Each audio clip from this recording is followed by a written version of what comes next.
Evening, evening. Oh, welcome back to Instant Spurs, episode 29. Big up to everybody in the chat. Big up to everybody watching at home. Please smash the like button and subscribe if you're new to the channel. And if you're watching this on playback, please give us a like and leave a comment on anything if anyone joins us tonight discusses. How's everybody doing? Let's go to the chat and say a few hellos to people and see who's with us tonight. Hold on, let's have a little look. Big up to Guy. Oi, having a rest day today, chilling with some balls blood wine. How you doing, man? Hope you're good, man. Hope you're good. And big up to Liam.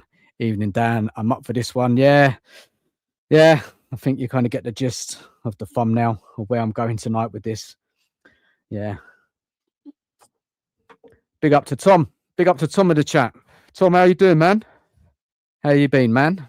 Enjoyed the show the other night. You in it the whole time, man. Thank you so much. I'm live. Yeah, I was just sorting out my my camera settings. The guy saying big up to all the chat. Let me get the link set up. Let me have a look. Hold on a second. See if anyone wants to join us tonight. Let me do that. Get that done. Copy. Right, let's see if this works. Here we go. Post that in the chat. Yeah. If anyone wants to join us, more than welcome tonight. 1 second.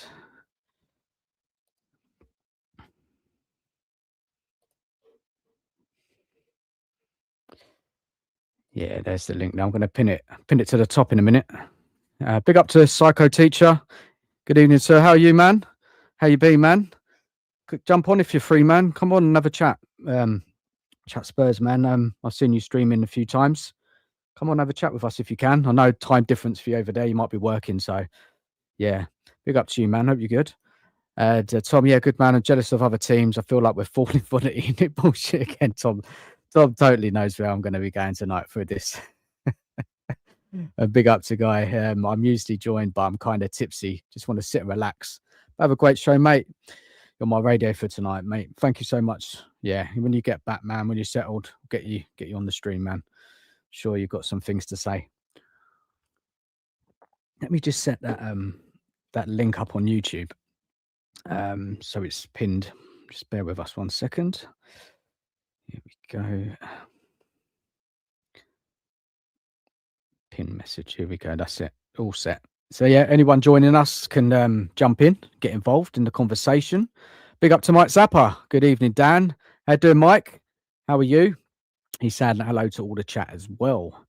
Yeah, thanks everyone for joining us tonight. Yeah, I've got to get a bit off my chest, to be honest. Yeah, I had a good show Sunday night. It was more me kind of asking the questions. I didn't do much talking. I let Rain and Adrian do the talking, and yeah, it was a good show. Covered some other YouTubers' content. Yeah, it was interesting, good stuff. But look, this a club, as the saying goes, eh? Oh my days, this club. Let's just jump straight into it. Let's let it rip, man. I gotta get it off my chest. It's what do you want to call it? It's a bullshit season again, isn't it? Tottenham Hotspur. Same cycle every summer. Same fake optimism. Same recycled links. Same fan base convincing themselves this is finally the window. Spurs get serious, especially after those 3 statements last week from Charrington, the Lewis family, and Vinay himself. Yeah. Fantasy signings everywhere. Twitter lineups, or X now it's called. De Zerbi will cook. Top 5 incoming. This player transforms us. I'm sorry, but you know, where is the evidence that this football club has actually changed? Ben Davies getting another extension. Like, what the fuck we doing here, honestly?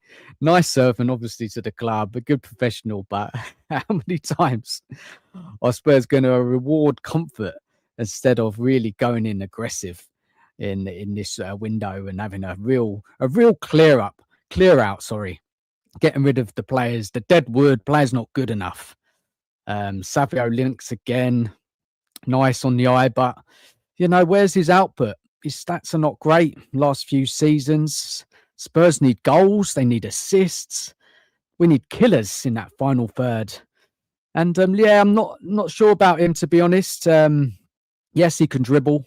He hasn't really quite worked out playing at City under Guardiola. Guys, what do you think? Leave us your thoughts on Savio. Bit of a risk for me. De Zerbi could turn him into a better player than what we've seen, maybe going back to his Girona days. But yeah, I'm on the fence with that one. It's one of those really, which and it's a big fee I've heard as well. I think today or yesterday, it's quite a big fee for him coming in. Then we got the Robinson links. Well, here we go. Last week, not been officially announced yet. And how does that really fit into De Zerbi football? Physicality, where is he right now? And I'm sure you've all seen the videos across YouTube on him. His output stats are, they decline massively.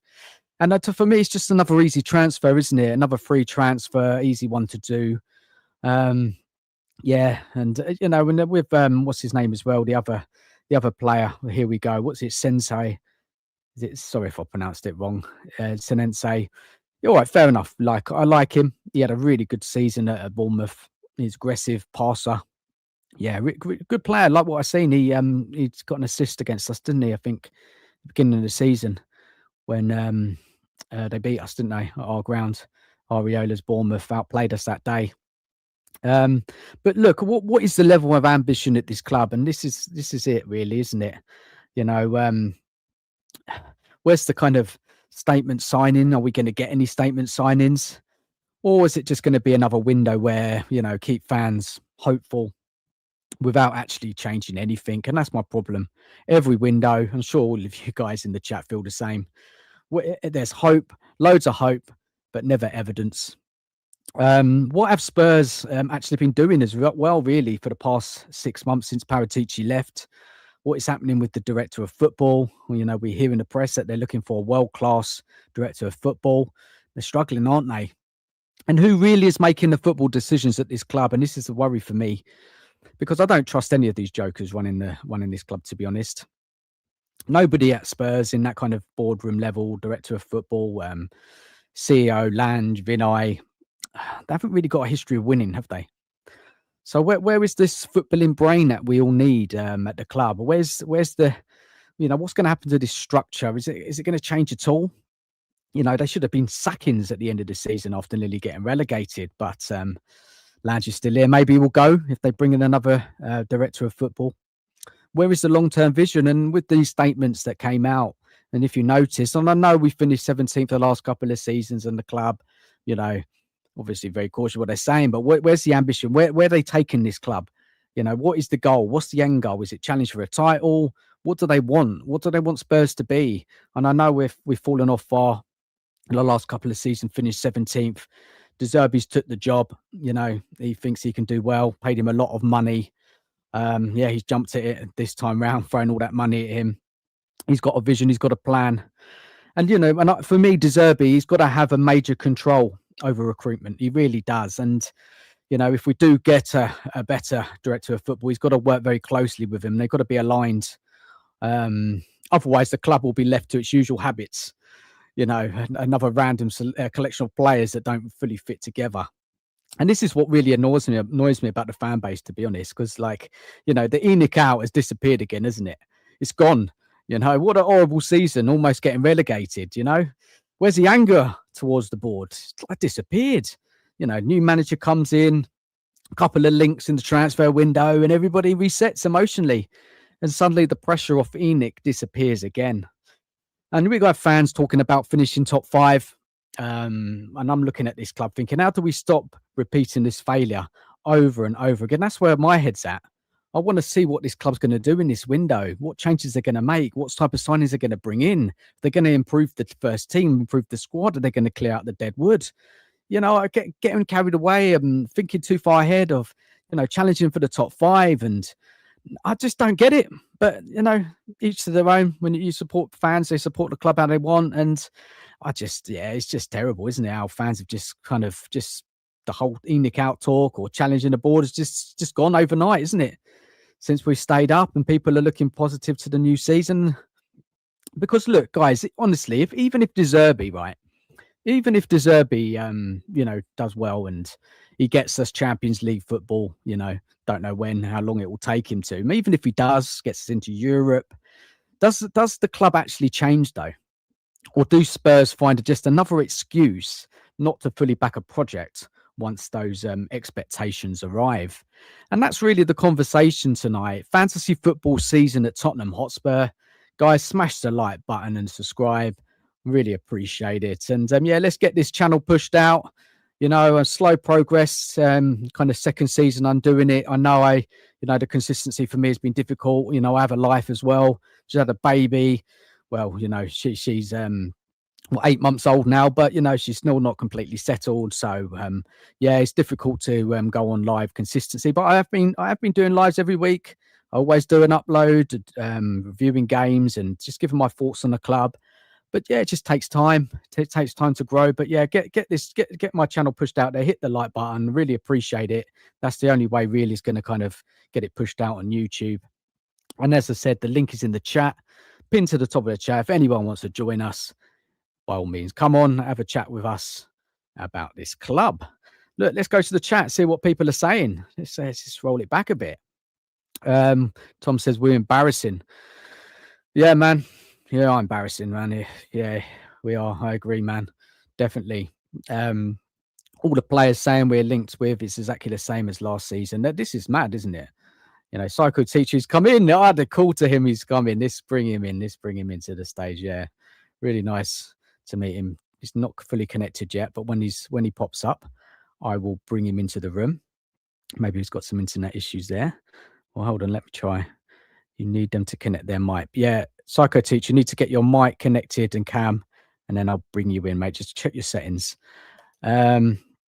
Sorry, I was just reading the guy's comment. Yeah, link to the exactly the same players as last season. Yet Davis people want experience, but yeah, he's on the pitch with a Zimmer frame at this point. I know Ben Davies is going through his coaching badges and everything like that, which is fine. Why can't the club just offer him something like that, or he go to another club and continue his learning and coaching? Why does he need to sign another season? He's not going to play. He's definitely not going to be able to do De Zerbi football.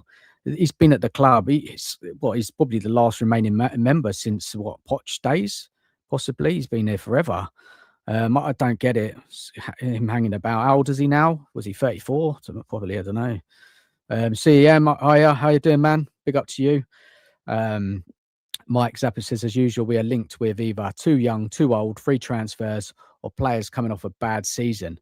And when we sign someone in their prime, but this is it, isn't it? There's been a lot of talk. Is like when Cookie's been doing on his show.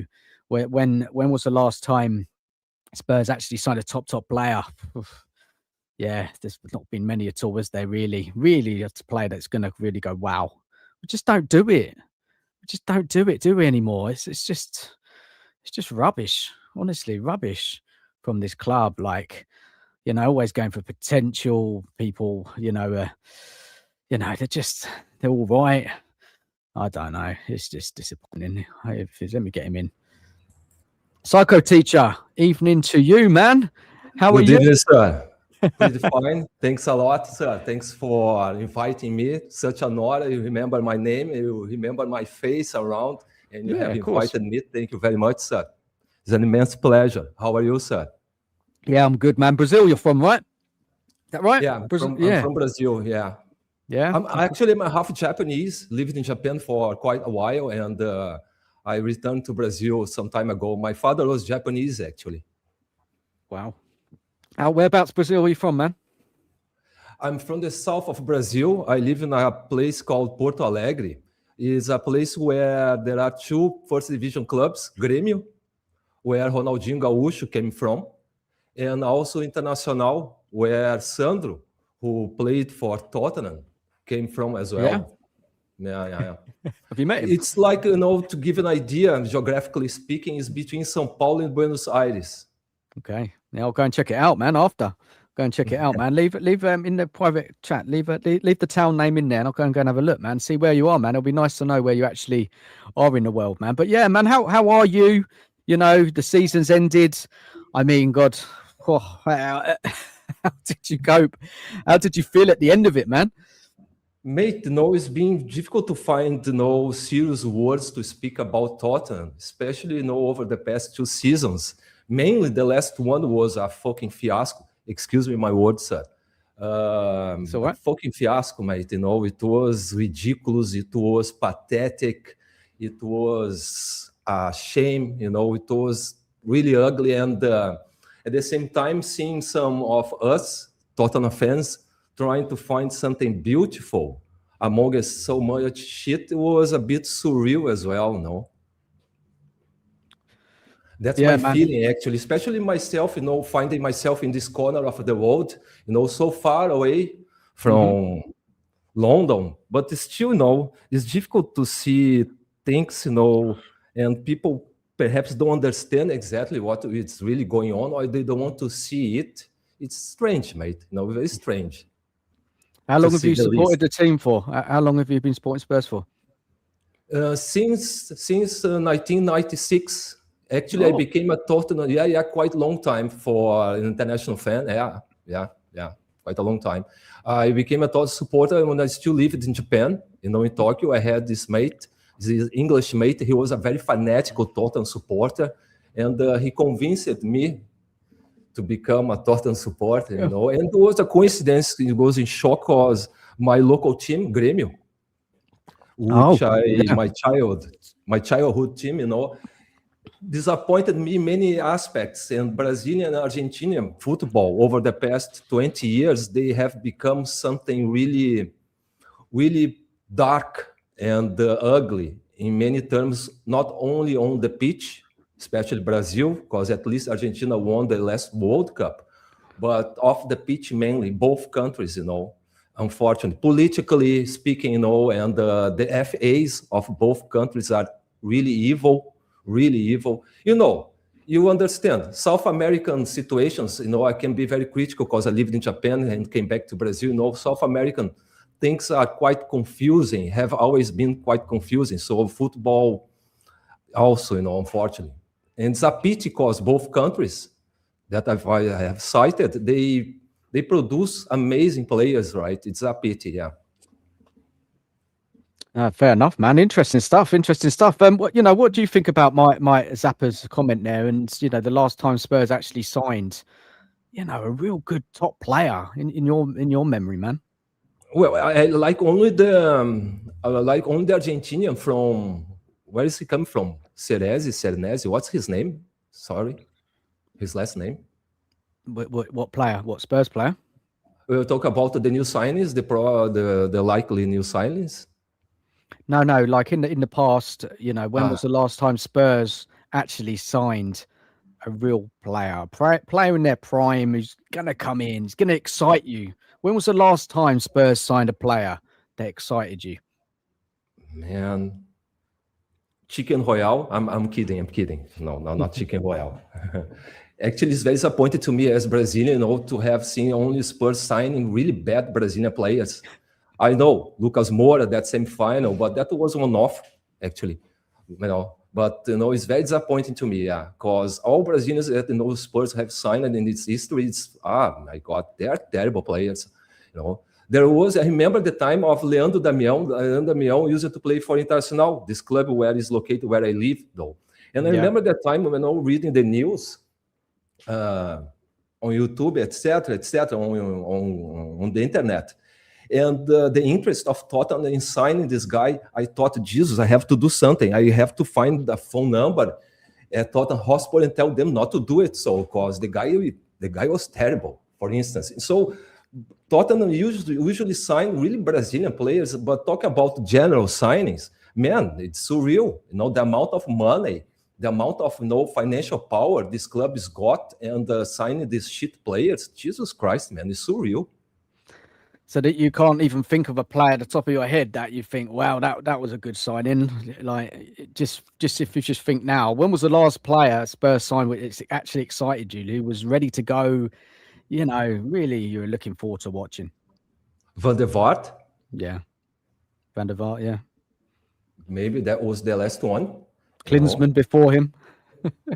Well, that was a time I wasn't a Tottenham supporter. I mean, I was, but I was in Japan, didn't have internet and so on.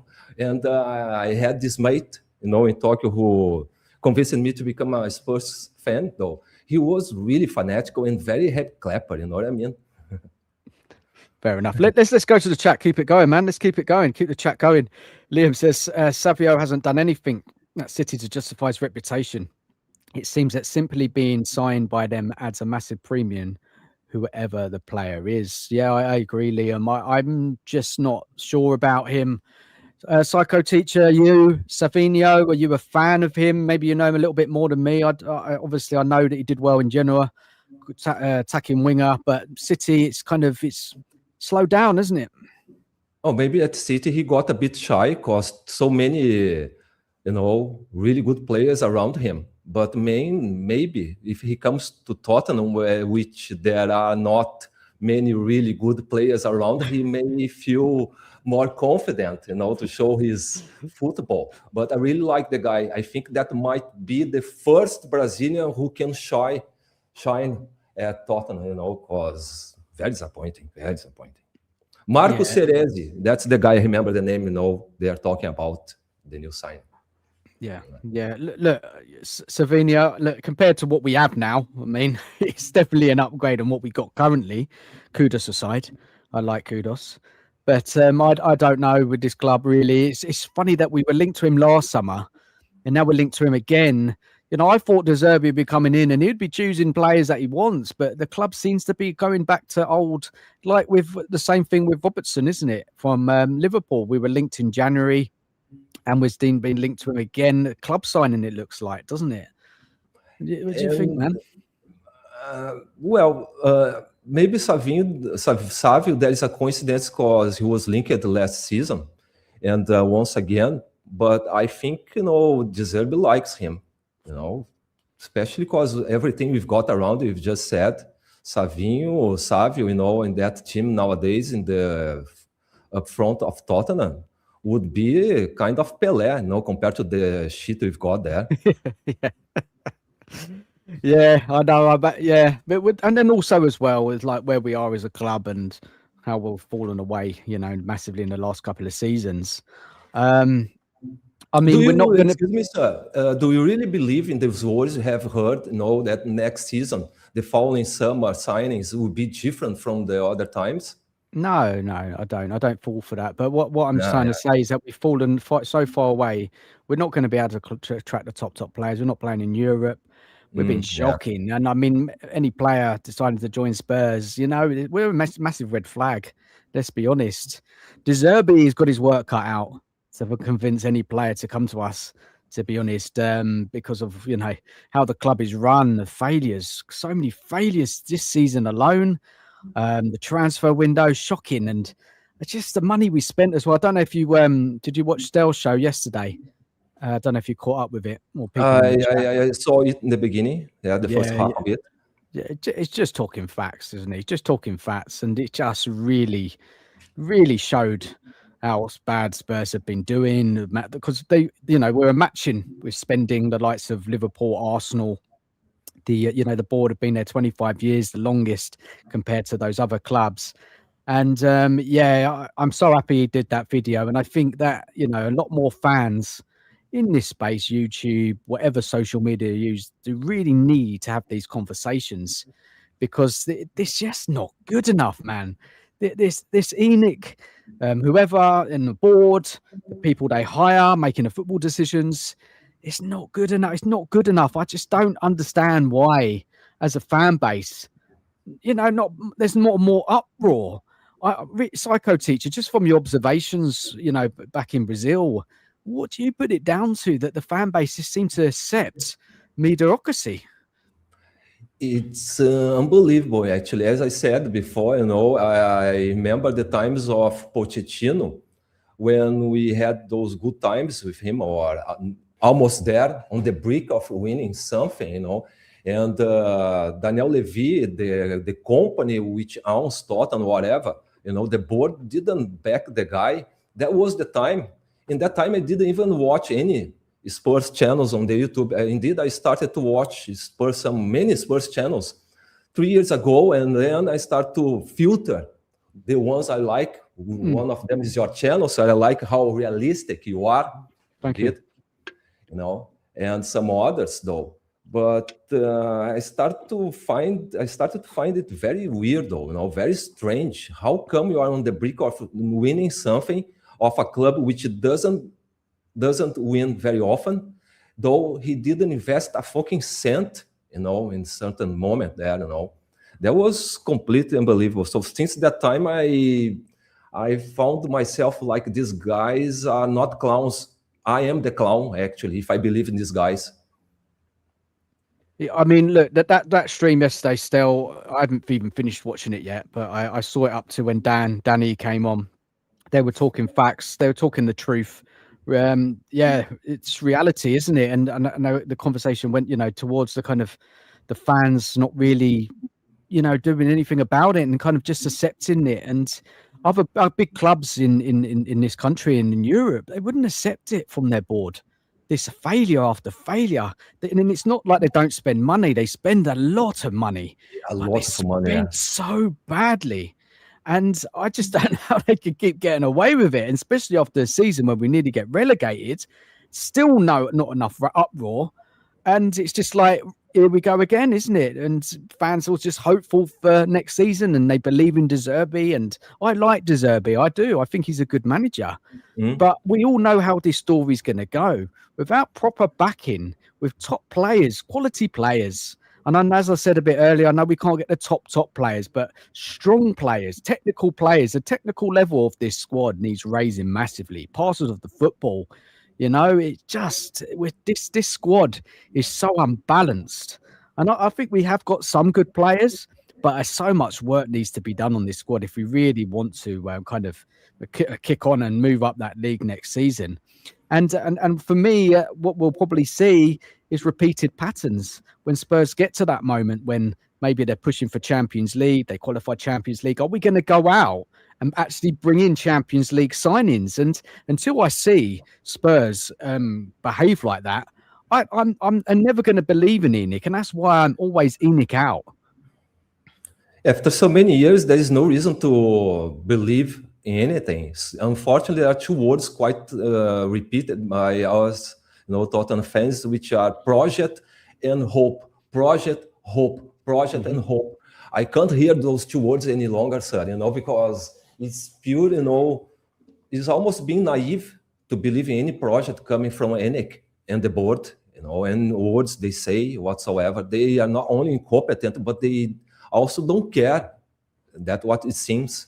Nah, I don't think so. I don't think they care enough, really. I think it's all about money, making money, building Which I property. also find quite weird from this corner of the world, so far away from London, sir, is how, unfortunately, many of us Tottenham supporters, Tottenham fans, we fight against each other.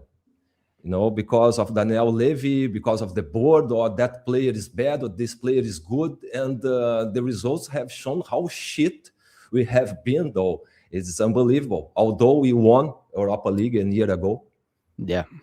It's just not good enough. 2 trophies in their time at the club. And yeah, like the conversation in the show last night, on Stel's channel was we've made certain a number of finals, semi-finals, but compared to the other clubs like Arsenal, Liverpool, they've been in more semi-finals, finals, and they've had more opportunity to win those competitions. And Spurs have just not been in enough. And we just never had the squad quality to get some of those finals and semi-finals over the line. Yes, of course, manager, players need to take some responsibility at all. But if actually the board gave Spurs a better squad, more quality coming off the bench, then maybe we could have got to more finals and got those competitions over the line. It's totally on ENIC for me, totally on ENIC, Levy, whoever, as I said, whoever they hire, making those decisions. I just want to go to the chat. Big up to Kevin. Savino for City now, Savino for Jonah. Yes, please. It's just one of those, isn't it? Would you take the risk, guys? How much do you think Spurs should pay for a player like that? It was based on his kind of his stats, goal scored and assists in the past few seasons. Just drop it in the chat. Big up to Jimmy as well. Big up Dan in the chat. Good evening to you, man. Kevin says, Dan, last season scared the board or just the same usual rubbish? And this is the thing, isn't it? You know, big statements for them, but the action. It's all about action. It's what's this transfer window going to look like? Who they're going to get rid of? Come, you know, the start of the season. How's this squad going to be shaping up? I'm not convinced of anything yet. I'm not. DOF, what's going on there? Who's going to be the new director of football? So many question marks, isn't there, man? And let's go to Giant Panda in the chat as well. Evening to you, Dan. I can't believe it's not butter because it's cheese. That will sum up our transfer business. Big up to you. He says evening as well. Jimmy says spot on, Dan. Suddenly Enoch has escaped criticism after a shocking season and nearly all players being touted. Well, exactly the same ones we've been talking about the past. Even Morgan Gibbs-White, Jimmy. Morgan Gibbs-White links again. He signed a new contract. Look, I just don't know what's going on. What's the plan? Is there a plan? Are they just winging it? It looks like they're just winging it for me. Tom says it's little too late. Mike Zabatoy. James in the chat. Big up James Hunter. The possible signings are De Zerbi targets. This happened with the previous managers. Can we assume De Zerbi wants these players and will be consulted about? You hope so. You hope that they go to Zerbi. Do you want this player? Yes or no? Because if they're not, De Zerbi will speak up. Surely, he's not the sort of guy to not speak up if things are not going how he wants. Brazilian football is in the gutter. It's shit. They need to go back to beach football, man. Listen. Well, Brazilian football has been what is. Brazilian football hasn't been the same as it used to be for so many decades. Because if you see the history of football, the World Cups, between 1950 and 2002, Brazil was always really good in the World Cups. Unfortunately, over the past 2 decades, it's true. Brazilian football is not the same as it used to be. But still, imagine if we look at the Brazilian squad midfield. If we had that midfield at Tottenham, Jesus Christ, man, would be 1,000 times better off, for instance, But still, we produce players all the time, young players. Argentina and Brazil will always produce players for Europe, Yeah. Yeah, it's your forward line, isn't it? Which is, you've got some issues there in Brazil. But look, let's keep it Spurs chat. Maybe we'll do another kind of World Cup chat closer to the World Cup. Let's just keep it Spurs. But just looking at Savinho's stats the last 3 seasons. Look, it only gave me the last couple. I'm going to go a little bit deeper that. But the season just gone. 34 appearances. 13 started. Let's have a look at this. He was subbed 21 times, goals 4. And in the season before that, 48 appearances, started 36, plenty of football, subbed on 12 times, 3 goals. It's not great stuff, isn't it? What about the season before that, 2023-24? What was his stats there? Hold on a second. Let me just bring that up. Stats with assists. That just gave me goals? I want assists as well. Let me see what comes up with this one. I just didn't think it was great. In La Liga, 37 appearances, 9 goals, 10 assists. Copa del Rey, 4 appearances, 2 goals. Yeah, so that was the campaign he was playing for Girona. So in 41 appearances for Girona, 11 goals, 10 assists. Look, does he play for Brazil, man? I don't know, to be honest. No, he doesn't. He hasn't been called up for the World Cup. Well, there's no surprises. Not been performing well, was he? Yeah, his performance last season wasn't good, no. All right, let's go to the chat. Giant Panda, Brazilian football ruined by European style of play. I don't know, man. Do you agree with that, PsychoTeacher? Do you think that's partially, yes. Yeah. Because Brazil had always played really offensive, not really careless about defensive, and that worked out for a while. But when Brazil won the World Cup in the United States in 1994, Brazil played a very systematic type of European football. that time we used to call German style of football. You know what I mean? But Well, a we're lot of talking the about players the were middle playing of in the Europe, 90s. weren't they? PsychoTeacher. A lot of players were playing in Europe, right? In that team, I guess. No? You're talking about the players in that squad? Yeah, 94. Yeah. Most players, they were in Europe. Yeah. Those players, they were in Europe. So they became more careful about defensive systems. Since then, we changed a lot. Then there was another group of players, the 1998 and 2002, Ronaldo, Rivaldo, Roberto Carlos, Cafu. Then things changed again, more technical, more offensive again, though. Yeah. And since then, it's been complicated, very complicated. You got a good manager, haven't you? Top manager there. Absolutely. That's a hope, actually. And then yeah, look, we may go to the World Cup talk a bit later. Let's keep it Spurs, but it's interesting stuff.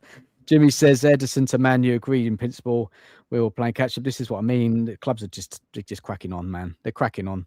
Spurs don't know what they're doing. Honestly, it's just quiet, isn't it? A couple of here we goes, but easy deals to be done. I just don't think they've got their shit in order. The club right now, I think they're still trying to work it all out, and it just does not give me any confidence. It really doesn't. Giant Panda says, I grew up watching the 1982 Brazil team, the best style of football I've ever seen in my life. What's happened to the Brazilian football? Well, it was my first World Cup I saw, by the way. I saw it with my father indeed, you know. I can't forget. That was amazing. You must have been young, because you're not exactly old, man, are you? How old are you then? In 82? I'm much older than I look like, sir. Much older than I look like. Yeah. Okay, yeah, fair enough, man. Yeah. I remember growing up watching at home Gary Lineker. What was it, 1990? Italia, blimey, man. Yeah, cool. Cameroon, we nearly went out. El Gaza, oh my days. Was it your first World Cup you saw? Yeah, that's what I can remember. That World Cup, yeah, 100. Yeah, definitely. That was madness, absolute madness. Those are days. They were the days, eh? Cool. That's when I really liked England. England now, I'm just not fussed, to be honest. Now, just it's something being a Spurs fan and an England supporter, isn't it? It's not the best thing. Tom said he liked the return of Bale, and yeah, look, he came, didn't he? And he wanted to get fit for the international tournament. Mourinho didn't play him that much, did he? He really didn't, but he did score some goals. It was nice to see him. Bit of kind of nostalgia, him being back. But did we really see a vintage Bale? It felt good, you know, seeing the guy back to Tottenham that time. Yeah, he didn't play that much, did he? Actually. He did, but he didn't. What I can remember, Bale, he didn't play every week, did he? I know he came in with a bit of an injury, wasn't fit. But yeah, it was great seeing him with Son and Kane, and yeah, it was crazy time, man.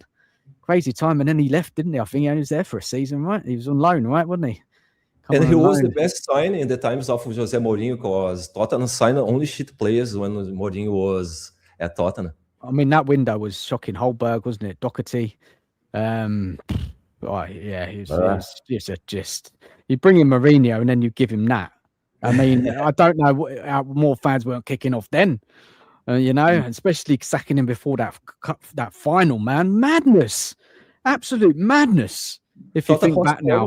Stained his CV, his resume, actually.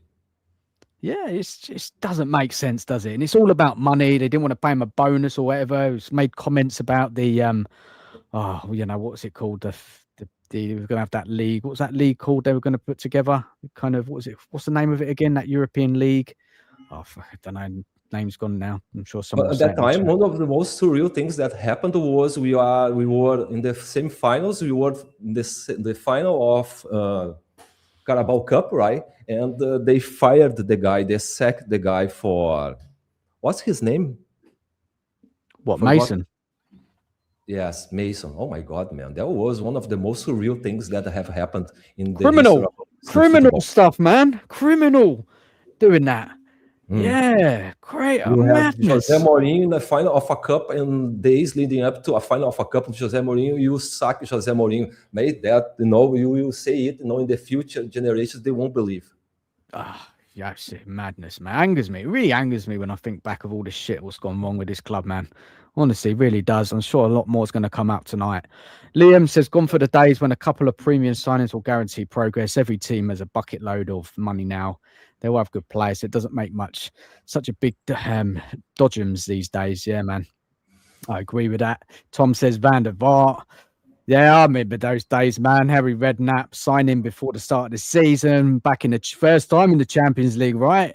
This is what I'm talking about. Like, you know, he really helped us, didn't he, in that competition? We had a really good run, didn't we? That was, they were good memories, man. And just Spurs just never pushed on, have they? Really, I know it was better under Pochettino, but again, even with Pochettino wanted, he said, didn't he? He said, the only players I want coming into the squad now are players that are better than what I got.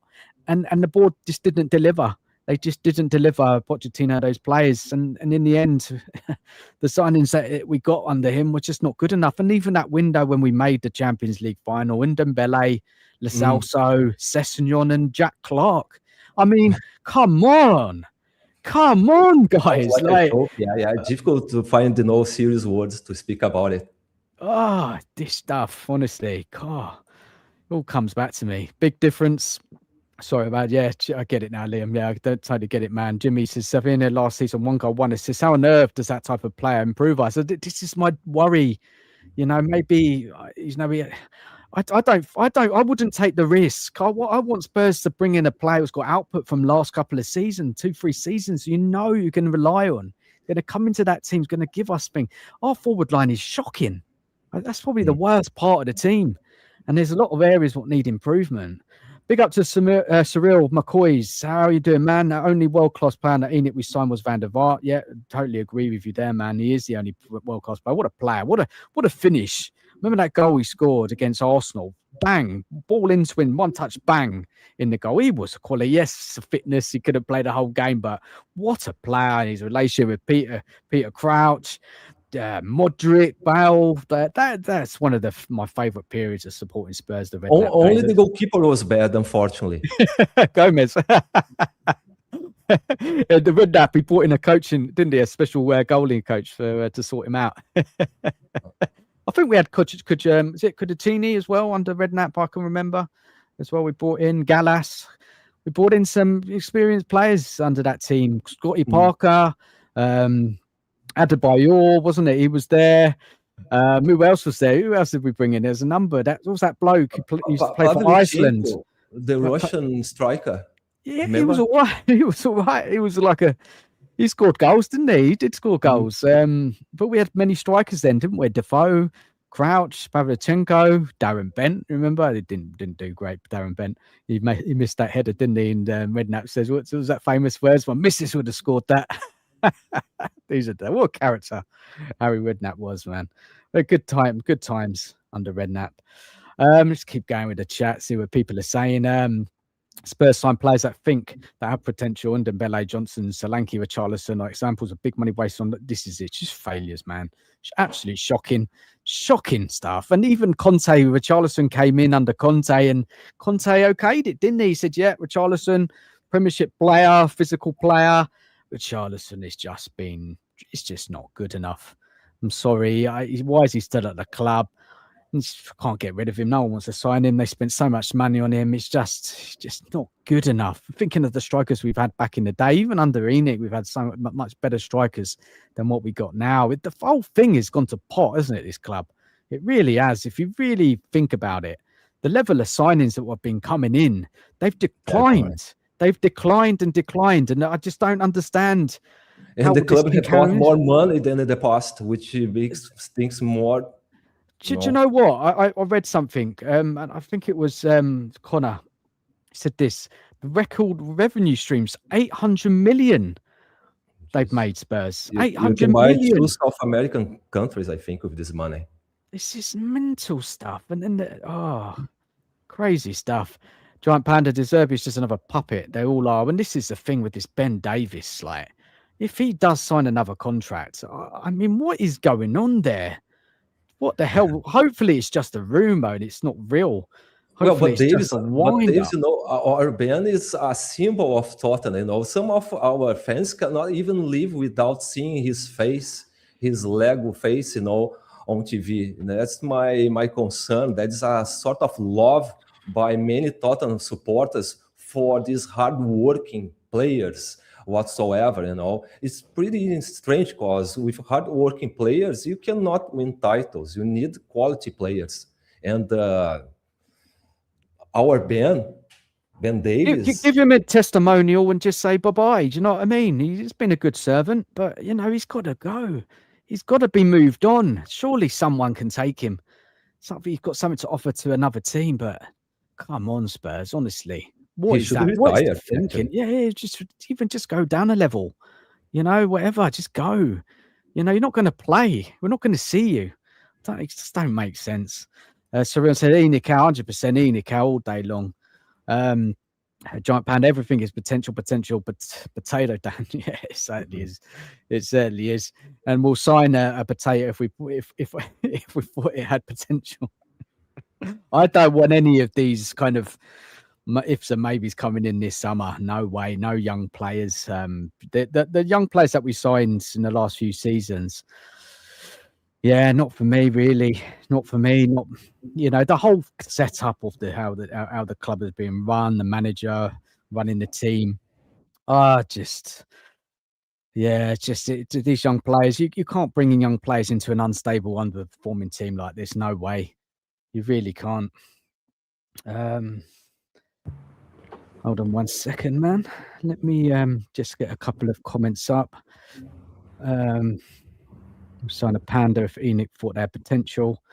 Let's go for some more comments. Giant Panda says the owners refuse to compete. They've already told us we don't buy ready-made play stars, yet Spurs fans don't get it. Look, you just look across social media. Everyone's playing fantasy football. Potential starting lineups next season. People just get into it, don't they? They just look away from the real problem, Enoch. PsychoTeacher, Enoch for you. Are we stuck with them for life? Do you think they'll ever sell the club? Or just give us your thoughts on that, man.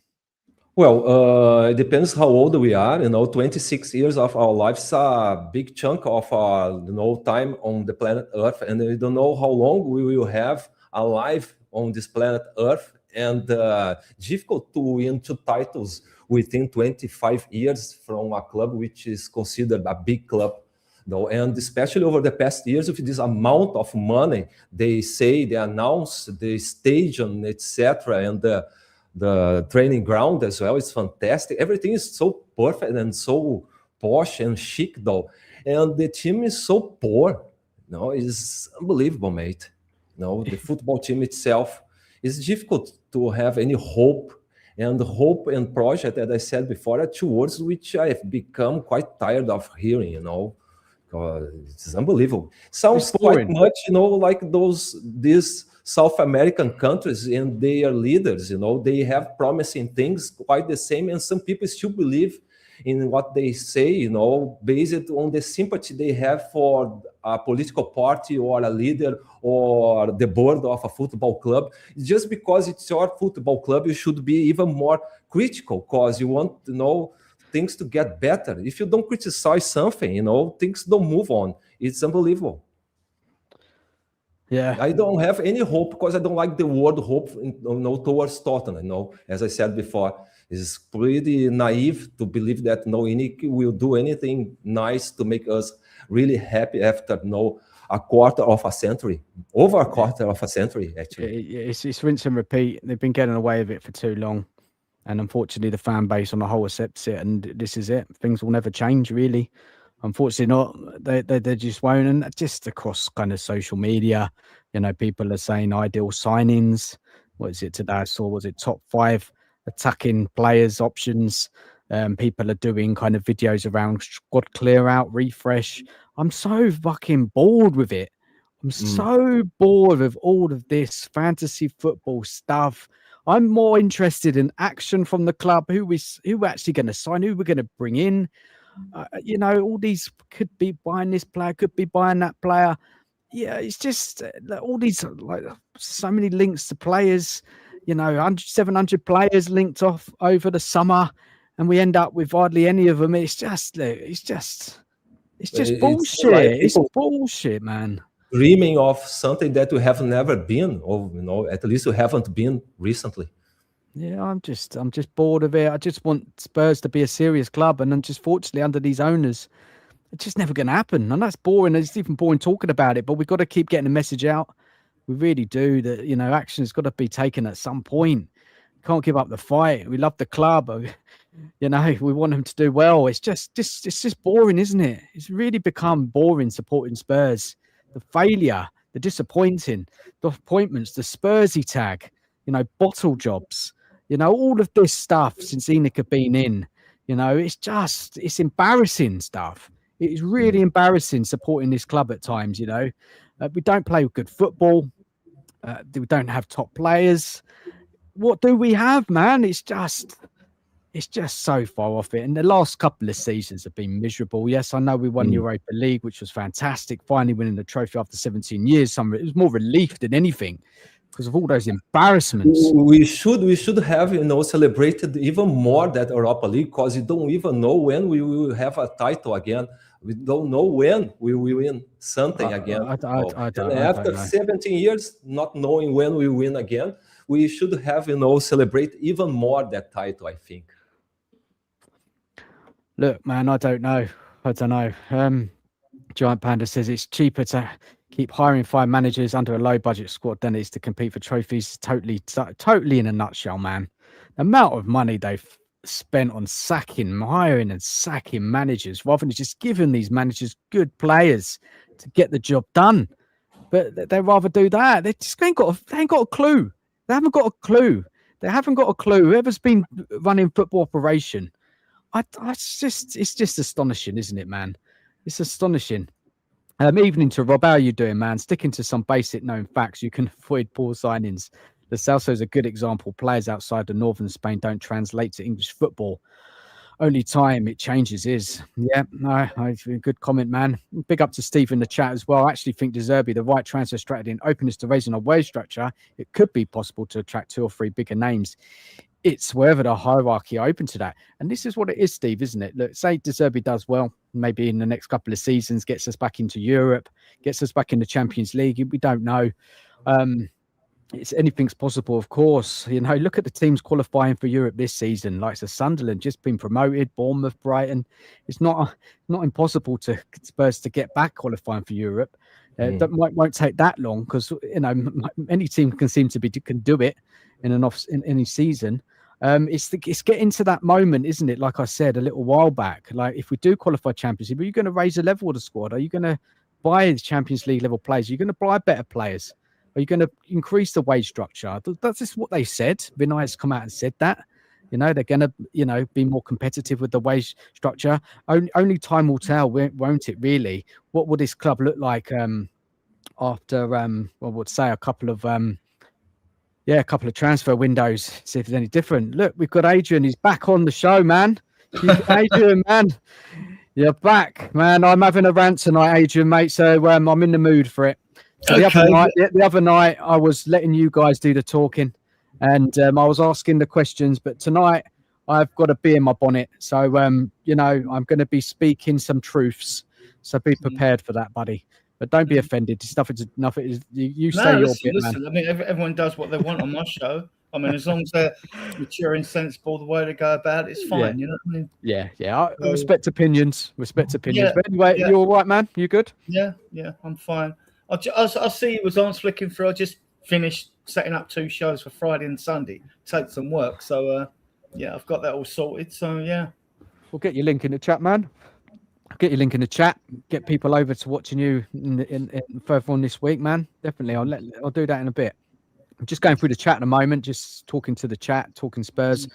Look at the Chelsea fans. They protest one time and they get Xavi Alonso, man. Look.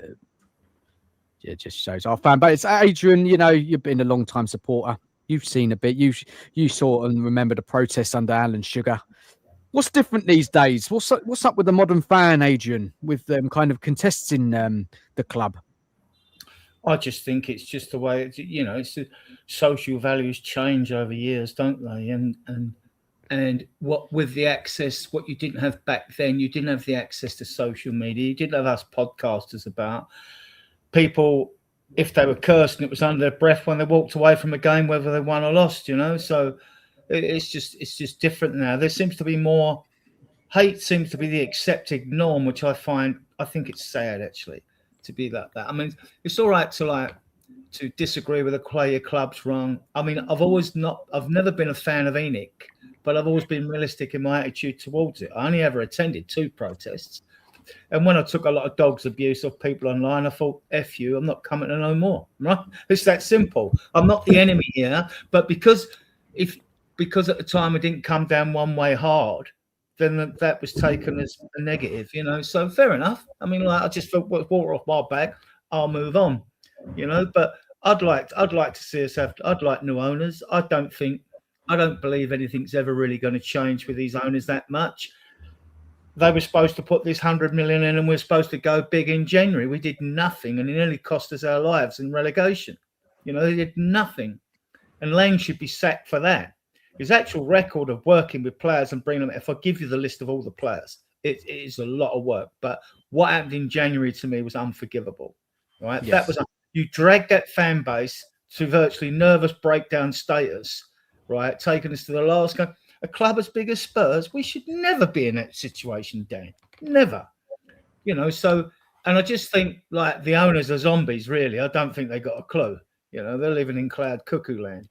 I think this woke them up because De Zerbi saved them at probably 150 million, 160 million, according to Kieran Maguire. I think others have bumped it up to 250 million, but don't worry, 150 is a lot. We could have suffered one season on our European money because we've earned 73 million, was it 84 something million euros. So we could have suffered one season, but 2 would have been disastrous, you know. And if you went down, who are you going to attract? We're going to struggle to attract players now after 2 17th place finishes and we got no European football. So De Zerbi, 3 wins, 2 draws, come in. We were 4 points behind West Ham, blah, blah, blah. I mean, you've got to back this guy, right? He's performed a minor miracle. My little rant, Dan. No, look, fair enough, man. Fair enough. Like, yeah, De Zerbi, I think, saved us. I think, yeah, if it weren't for him, we would have gone down. And the club have got away with it massively. But, you know, I just still don't understand why there's no more protests against the club. But, you know, it is what it is. I'll keep on putting the message out there. It's not good enough for our club, Adrian. It's not good enough what we've been seeing. I don't know if you were listening earlier on the show, the amount of wasted money, hiring and firing managers, no footballing plan, not having good footballing people at that level to make the footballing decisions, not sticking with managers, even in tough times, and backing them with top players. Oh, mate, honestly, you know, going with PsychoTeacher myself and the chat, we've been going over it. The more you talk about it, the more it angers you. So many missed opportunities on the Pochettino, Redknapp. Yeah. It's madness, Adrian. Honestly, how have we let this get away with it? Yeah, with the protest, though, if it's changed for Tottenham, or if Brian Daigle's going to be doing something new seasonal, I hear, or on Ben Kaufman's podcast each day in the afternoon. I mean, but you have to find the sweet spot where it works. Unfortunately, it's got to be when things have gone bad.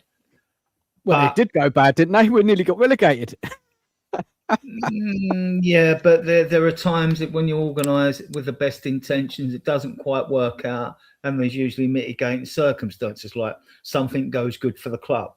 You know, if you want to protest at the end of a game and you've just won, you're a little bit against it, aren't you? You know, so little things like that. When something sort of like semi-positive happens, then it affects all that. Unfortunately, things have got to be bad on the day that before the protest goes out on a particular day, you know. So, well, I'm sure. I mean, like, they know what they're doing. They'll just keep trying and plugging away. Brian will be doing something in the new season, I'm sure, as well. So you just have to wait and see. Yeah, practically, though, if you look back to Newcastle, their fans did a lot more than we did in the way of protesting. But but Ashley didn't sell until he was ready to sell. You've got also all you can do is keep holding the bold's feet to the fire, hoping it makes it that uncomfortable for them that at the end they sell up. Well, yeah, a lot needs to be done, man, in this window and future windows for me to believe anything will ever change. I need to see it, and I just don't have any belief, I'm afraid. I just don't. I've just been let down too many times. It's got to the point now where I've just got no patience with these poor footballing decisions from the club. And that's it. Of course, I'll support the team. I'll get behind the team on match day. I'll talk about the games, the good and the bad, and analyze it. I'll still do all of that. But always the message for me, always the discussion has got to be about these owners. We can't let it slide. It's got to be a regular conversation amongst so many people on YouTube, or if you've got a social media platform, we've got to keep that conversation going because we've been let down massively. In fact, there was a fantastic stream last night, Adrian Stel did. It just laid it all on the line, how bad things have been in the past so many years under this ownership, really laid it on the line. And look, let's just keep going. I'll bring up some questions actually of why, I did have some kind of questions planned lined up for the show. So let's get into those questions. Which links actually are true right now, guys? There's so much across social media, rumor mill. What is real? What is not? I mean, I've struggled. Romano's come out to talk about Savinho, so there is some genuine interest there. I guess. What do you reckon on that one, Adrian? Are you a fan? We haven't got a fit winger going into the season. Tells me he's not a winger. De Zerbi says he is. I see him more as an inside forward. He played on the right hand side attacker away at Leeds when he scored. I mean, who am I to get in the ring with De Zerbi and tell him a player's not in a position that I think he's in, So, but I don't see. I see Tel as an inside forward. We haven't got a fit winger. I'm not sure what happens with Kudos away with Garner. I mean, Decky's back on grass jogging and he's firing shots now. So, yeah, but Adrian, I'm talking about the signings. Like, what do you believe? Because it's all over. What actual links are real? I posted a bit earlier. We need 2 wingers, a number 9, and 2 midfielders. I think we're all right in defence. We're all right. We've got enough in defence, unless you want to change the goalkeeper, of course, Vicario. Sorry, guys. There's some really kind of feedback in the background. Could you just mute, Adrian? Just mute yourself a second. Yeah, it's you. It's you, Adrian. Have you got a TV playing in the background or something? A window open? I can hear some. Can you hear it, PsychoTeacher? Some kind of feedback in the background. I will mute now. No, it's not you, mate. It's not you. It's Adrian. It's definitely Adrian. I think he's gone to shut his window. Cheers, Adrian. Thank you very much. I'll just shut the door in case it's the fridge when it hums or something like that. You know what I mean? So I don't know. Cheers, man. Thank you very much. Okay, we need 5. We need 2 wingers. Yeah. We need a quality number 9. If you keep Solanke and bring in Lancashire, you've got enough there then. And we need 2 midfielders. And whether you like or don't like Maddison or whatever, you've got to bring in another creative midfielder, because is he going to play, 30, 40 games a season, right, without getting a knock or having to have a rest? No, even if he's fit. So you need someone to cover him. I would still go for Mainza Kluish if it was me. And then you need a midfield general. Well, there's loads out there, right? I mean, it'd be nice to get Gibbs White. And again, if we was in for him, you've got Edison, you've got Fratesi. I like him, right? He's not getting game time at Juve. I mean, there are plenty of midfield options out there, So, but the problem is where are all these strikers? Where are they? We've been linked with Moyes Keane there, haven't we? And that's Ramos at PSG. I mean, Vlahovic is available. Look, guys, just big up chat. Thank you all for being here. Please smash the like button. Subscribe if you're new to the channel. Just want to say hello to Ghosted. Big up to you, Ghosted. Hope you're good. Big up to Carl as well. Big up to you, man. Big up to Carl. Just want to make sure I caught everyone there. Big up to Scott as well. Evening to you. Look, PsychoTeacher. I mean, I don't know if you regularly look at news, Spurs transfer news, or if you may have some kind of sources that you kind of know as a real source. I've had a look, and there's nothing. I can't see anything guaranteed, anything really going on. Just rumors, fake stories, probably a lot of them. Have you seen anything, mate? You know, in the past, when the journalists used to give us the news, they didn't make money or whatsoever with likes and views. Nowadays, these guys, they make money with likes and views, though. So they come up with any bullshit just to have lots of views and likes in order to make money. They don't care if the accuracy of their news or if the data, the information is accurate whatsoever. They don't care, you know. So it's especially in our fan base, as I said before, I don't mean to be unpleasant, but most of us, we are quite naive to believe in this bullshit, though. So especially as you, sir, just said, the new generations tend to believe in anything that is said, you know, on the medias and on the internet. And unfortunately, as you know, making money with views and likes of this news and the links, and some of the links, you know, soon enough, there will be links like with Maradona and Pelé, you know, just to have likes and views. It's pretty complicated to believe what they say with these links of, you know, new players, new signings. It's really difficult. Yeah, unfortunately. I don't believe in any of them. So not basically you haven't seen anything solid. So yeah, Adrian and me and I've you, listed 20, I think, But, for one of my shows. but Adrian, I they're all- want they're all Adrian. rumours. I want solid stuff. Ornstein, or Well, somebody I know- he's gonna come up with a real. It's gonna be, it's on the cards. I don't like Well- these rumors. That's why I asked you both if you've seen anything in the last couple of days. You know, we're getting Robinson and Senesi, but they can't sign to the 15th because that's when the transfer window opens. So you can get deals, pre-agreed deals. I'm hearing that Savino talks are advanced. I mean, I wouldn't be surprised if that deal is done and we hear more about it, right? So regarding others, you know. Yeah, it's all hearsay at the moment. There's a question in here. And it is most of the transfer window is that all the time, like our man said here. I mean, most of it's rumors, most of it's BS. Yeah, I just find it very frustrating. I ain't got time for it anymore. We can't believe neither the board of Tottenham, neither the media and the press. Is unbelievable. We are in the middle, hearing a lot of things that you cannot really follow as truth, you know. Just going to Steve's comment here, he said we spent 120 million on Richie and Solanke, going all out for a top-level midfielder. Players like Warnton and Morgan Gibbs-White is 160 million game changer for us. I'll happily sacrifice Gray to Palace to make that happen. I mean, that is in the right direction, definitely, Steve.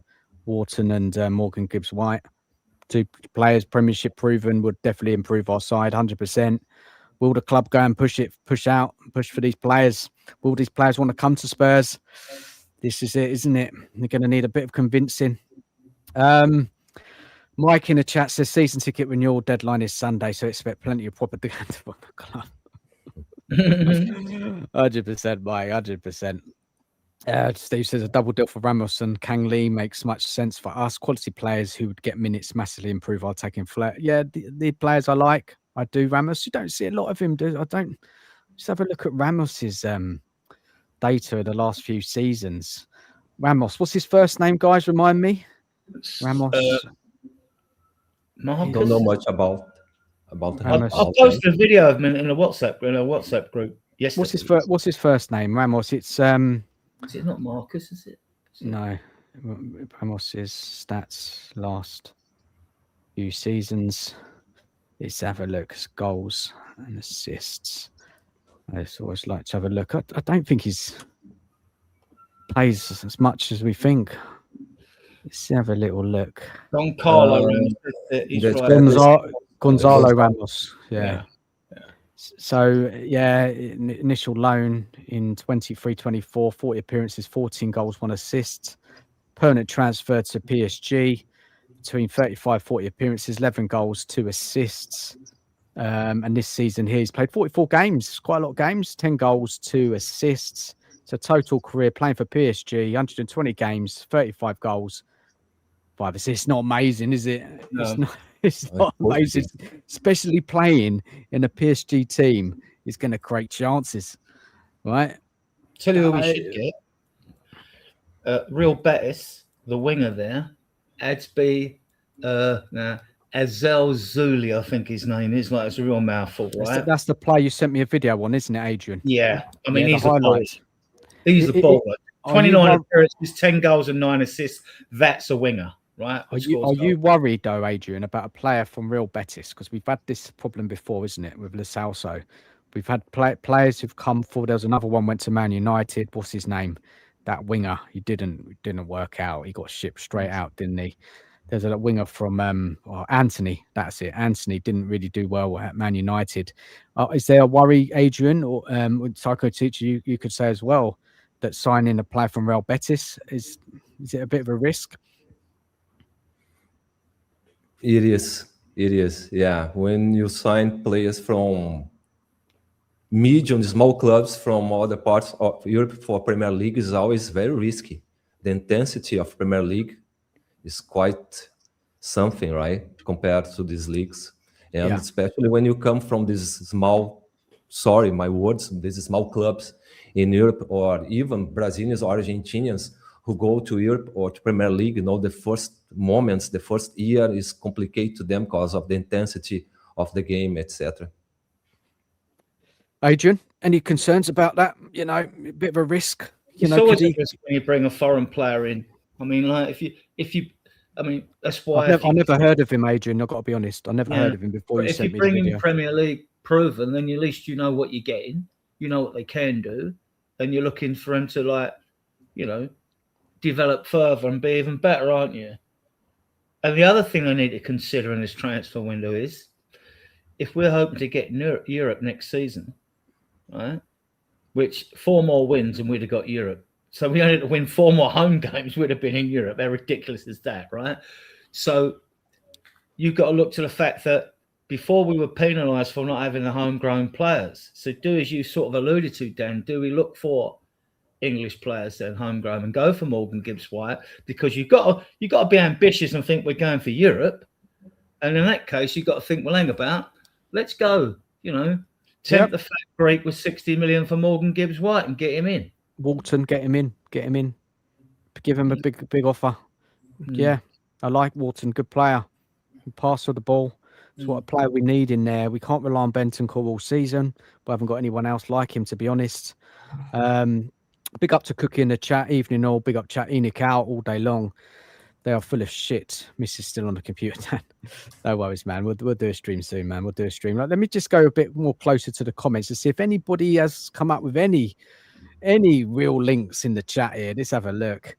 Wenger, Mister is in the chat. Wenger out all day long. Thanks, Cyril McCoy. Yeah, cheers. Thank you very much. Thank you for giving his name. Liam saying we didn't take opportunities when we had the chance. Now we have no chance at all. We'll be relying on getting lucky on cheap again. Look, people are giving up already, man. The window's not even fully open yet. Big up to Soul Retz. How you doing? Evening to you. Cookie's going on. Don't Tim Vickery do the South American football? He does. He appears on TalkSport. Gives his lowdown. He gave a lowdown on that young left back we signed, Salsa. He lives in Brazil, actually. Yeah. Tim Vickery, he lives in Brazil. Yeah, very nice guy. Speaks Portuguese perfectly well. He's a Spurs fan, isn't he? Isn't he a Spurs fan? Actually? Yeah, he's a Spurs fan. Yeah, I thought he was. Let me just make sure I'm caught up with the chat. Just want to make sure if there's anything else. There's a question from Carwin here. Is Melo ahead of Lancashire now? He's a full international. Good question, Carl. What do you reckon, guys? Following that young forward from Ireland, we got him from, right? I think I'm right. Yeah, he came from St Pat's, didn't he? St Patrick's. I watched a lot of his games. Quick feet, good striker. It's like, but Lancashire in 24 season, he scored 21 goals or 22 goals in 21 games. It was in the league for the under-21s who won both competitions. Then he got over 30 goals in the cup competitions. He went out this year at Oxford. What's he scored this season at ECL? About 12, isn't it? I think he's got about 12 in total. I mean, If it's me, look. You take these kids pre-season, you take him, you definitely bring Vaskovic in. You've got to be mad if you're going to let him go out on loan again, right? And you bring Mikey Moore in. And you see if De Zerbi likes him, basically. It's all you can do is wait and see if De Zerbi likes them. Divine's going. I mean, whether it is Preston or not, he has to say yes to that $5 million deal. He's worth more than that, in my opinion. But there's other clubs in for him, so Spurs might get more or might get offered more for him, and he might decide to go elsewhere. I mean, yeah. I mean, so he's going, and other players they'll be sold. Some of the youngsters will be sold. This is it. The whole thing with the club, the pathway of these youth players, the club ain't got it right. They haven't got it right. We haven't had a real breakthrough young player come through the team and do really well for. It's been very fine. There's hardly any, isn't there, really, over the years at the club. Club players from the academy making it to the first team and really doing well. Well, you had Kane, there was Skip and Winks, and it was Carl Walker-Peters, wasn't it? But they weren't. They sort of didn't like they weren't game changers as such, were they? You know. So there's not a pathway. They've blocked the pathway, haven't they, as well? Oh, I'm having feedback here. I don't know if that's me. Let me talk. Yeah, stop now. Yeah, Adrian. Well, the academy changed a couple of years ago when PsychoTeacher was there. He broke it up. When Dean Restrick left, they actually broke the pay structure. So we do pay kids lots of money to come to us. That's why we're attracting so many good kids, as do Chelsea and all the top clubs attract the kids because they pay them lots of money, right? For their age, they get lots of money. Let's put it that way. Yeah. So and since then, even the under-16s or 17s have won a cup this year, and these kids want to come to Spurs because we've been winning trophies. Right. We won a cup last year, 2 the year before, and things like that, different levels. But Adrian, aren't we blocking their pathway by signing the likes of Gray, Berg, Val, God knows who else we signed, Sal? So are we blocking the pathway for our own kids? Yeah, I mean, and they are kids themselves, aren't they? Exactly. If they'd have come out the academy, you'd be thinking, oh, look, Graham Bergville have come out the academy, but they're kids as well. So, then what you're trying to do is what happened in the past when squads were about 14 decades ago. If you brought a kid in, he came into the team with 10 established first-team players, and he was blooded that way. We're bringing kids into a team with kids in it. If you've got Tel, Odeberg, Gray, and Bergville, there are other ones that are blocked. There are other blockers. Tel, Wilson, Ashley has done well at Stoke. He's going to be sold. He's not pushing into this team.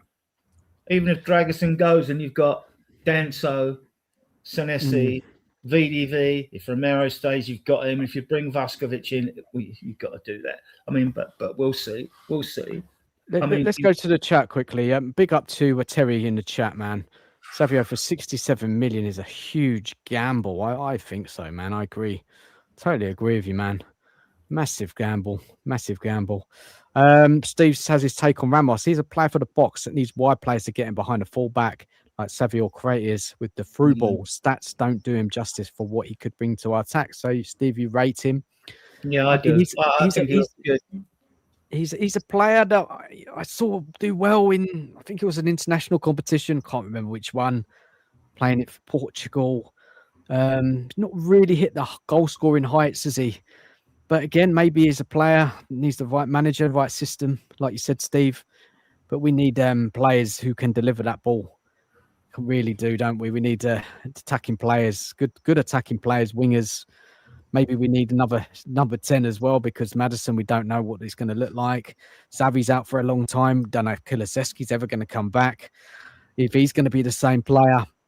Creativity is really crucial for De Zerbi. Yeah. That ball playing midfielder there, that player who can take it from the back line, quickly pass, one touch football, get that ball up quickly. That's how De Zerbi likes to play, no messing about, no backwards, sideways passing. We need passers in this team, that midfield. We've got a lot of runners in that midfield.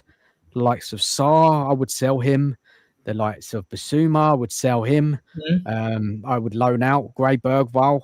We need good players in that midfield to get. It's Adrian, like you said the other day on the show. This one who lost in midfield games, and that's probably why you think we need two, isn't it, Adrian? It's why we need two. That midfield engine.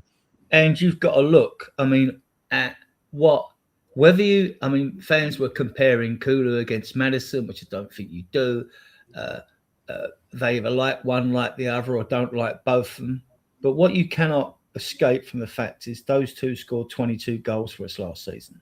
How many goals have our midfield got this season? I mean, and another thing with wingers in, I don't care if you got Messi on one wing and Ronaldo on the other. If they don't score goals, they're no good. My argument against Savino is not he's technically superb. How many goals does he get? Now, maybe deserve it and get a tune out of him. Even Kudos, Dan, right? Yeah. He was an upgrade. He was our best player till he got injured. How many goals does he score? Are you expecting a number 9 to score 40 goals for us or something? You know, it's not happening, is it? The maths don't add up. So either the system has to change somewhere to create more goals in midfield as well. I mean, in midfield. Yeah, definitely. So like I said, Basuma goes, get rid of laughing gas, right? Get rid of Sar.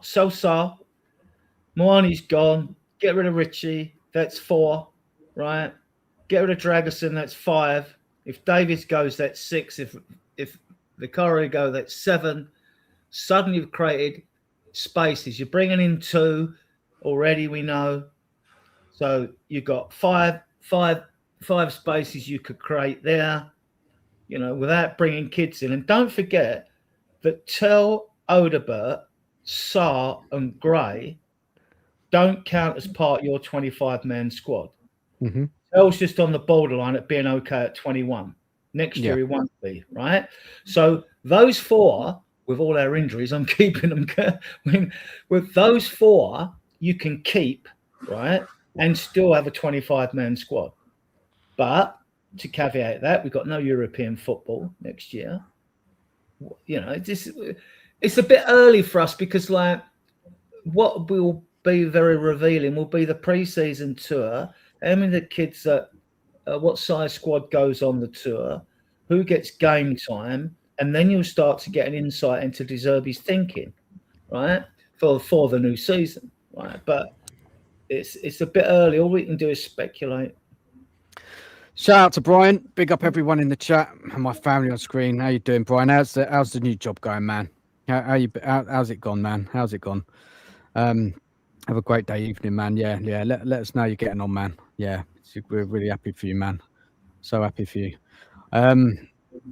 What else? Other comments? And let's get another question. Big up to the truth. Set you free. I made my debut for India. I only played school football. I'm ahead of Will. Is that? Will Lancashire? I don't know what you mean. Big up to you, man. Big up to you. Langston is a good looking pre-season young man. Is a beast. Could definitely hold up in the Premier League. Look, Lancashire, I just think it just, you know, if De Zerbi starts to bring some stability to the team, a way of playing, you know, a stable team, then we can kind of bring him in, give him some minutes in games, cup competitions, certain matches, certain Premier League games when we're winning. Bring him on, give him a chance if he's in his plans. I'm really for, you know, our young players coming in, you know, from the academy coming in and getting a chance, but it's got to be right. It's got to be the right time in here, and that hasn't happened at the club with these young players. It's not been worked out well at all. Let's get a question. Let's get a question in there. I've got another question for you guys. Hold on a second. Let me find that for you now. So we really, the links other than Savinio is this just a load of rumours, a load of rubbish. We talked about some players that could improve Spurs immediately throughout the stream already. This discussion angles around, you know, Savinio we talked about, Robertson we've spoken about. And why do Spurs always feel kind of reactive in the market? You know, why aren't we just going out and just getting these players in? What is it? Why do we wait too long or just mess about, haggle? Savinio, why isn't it done yet? I don't know if there's going to be any real change. I know the window is not open properly, but other clubs are making deals. They're getting players lined up, not messing about. Is that fair for me to say that, guys? Pretty much. Pretty much. Yeah. Pretty much. It's unbelievable. It's quite disorganized. It's completely disorganized, right? It's not like an entity. It's something unbelievable, unbelievable. Big up to Russell in the chat. How you doing, Russell, mate? How are you? How's Australia? How's it over there, man? Yeah, let's just keep going. Let's keep going with the chat. I've got to see another good question for you guys. Let's have a little look. Yeah, we talked about the bullshit rumor mill. It just frustrates me a lot. Yeah, I think we could talk a little bit about the ownership a bit more, maybe a bit more of the structure. Spurs, we're so far away of being, building a football club to win. Will it ever change? What is actually going to be the difference this summer with the club? We hear from what's his name, Vinay, that there's big problems that he's found at the club, and he's only realised that. And I saw that interview with him with Daniel Levy at the beginning of the season. Really up Levy's arse. Really up Levy's arse, praising him. Oh, it was cringy. If you think back of that interview, absolute cringe stuff. And then at the end of the season, he's basically called him out without saying his name of deep-rooted problems at the club. But what are you doing about it, Vinay? How are you going to change it? What is the plan? What is the goal? And there's a lot to prove. Honestly, who's in charge of our club? We hear from all these different people. Who is it? We know who is running the show at Arsenal is Kroenke. We know who's running the show at certain clubs. Who is running the show, Adrian, at Tottenham Hotspur? Well, Vinay's the CEO.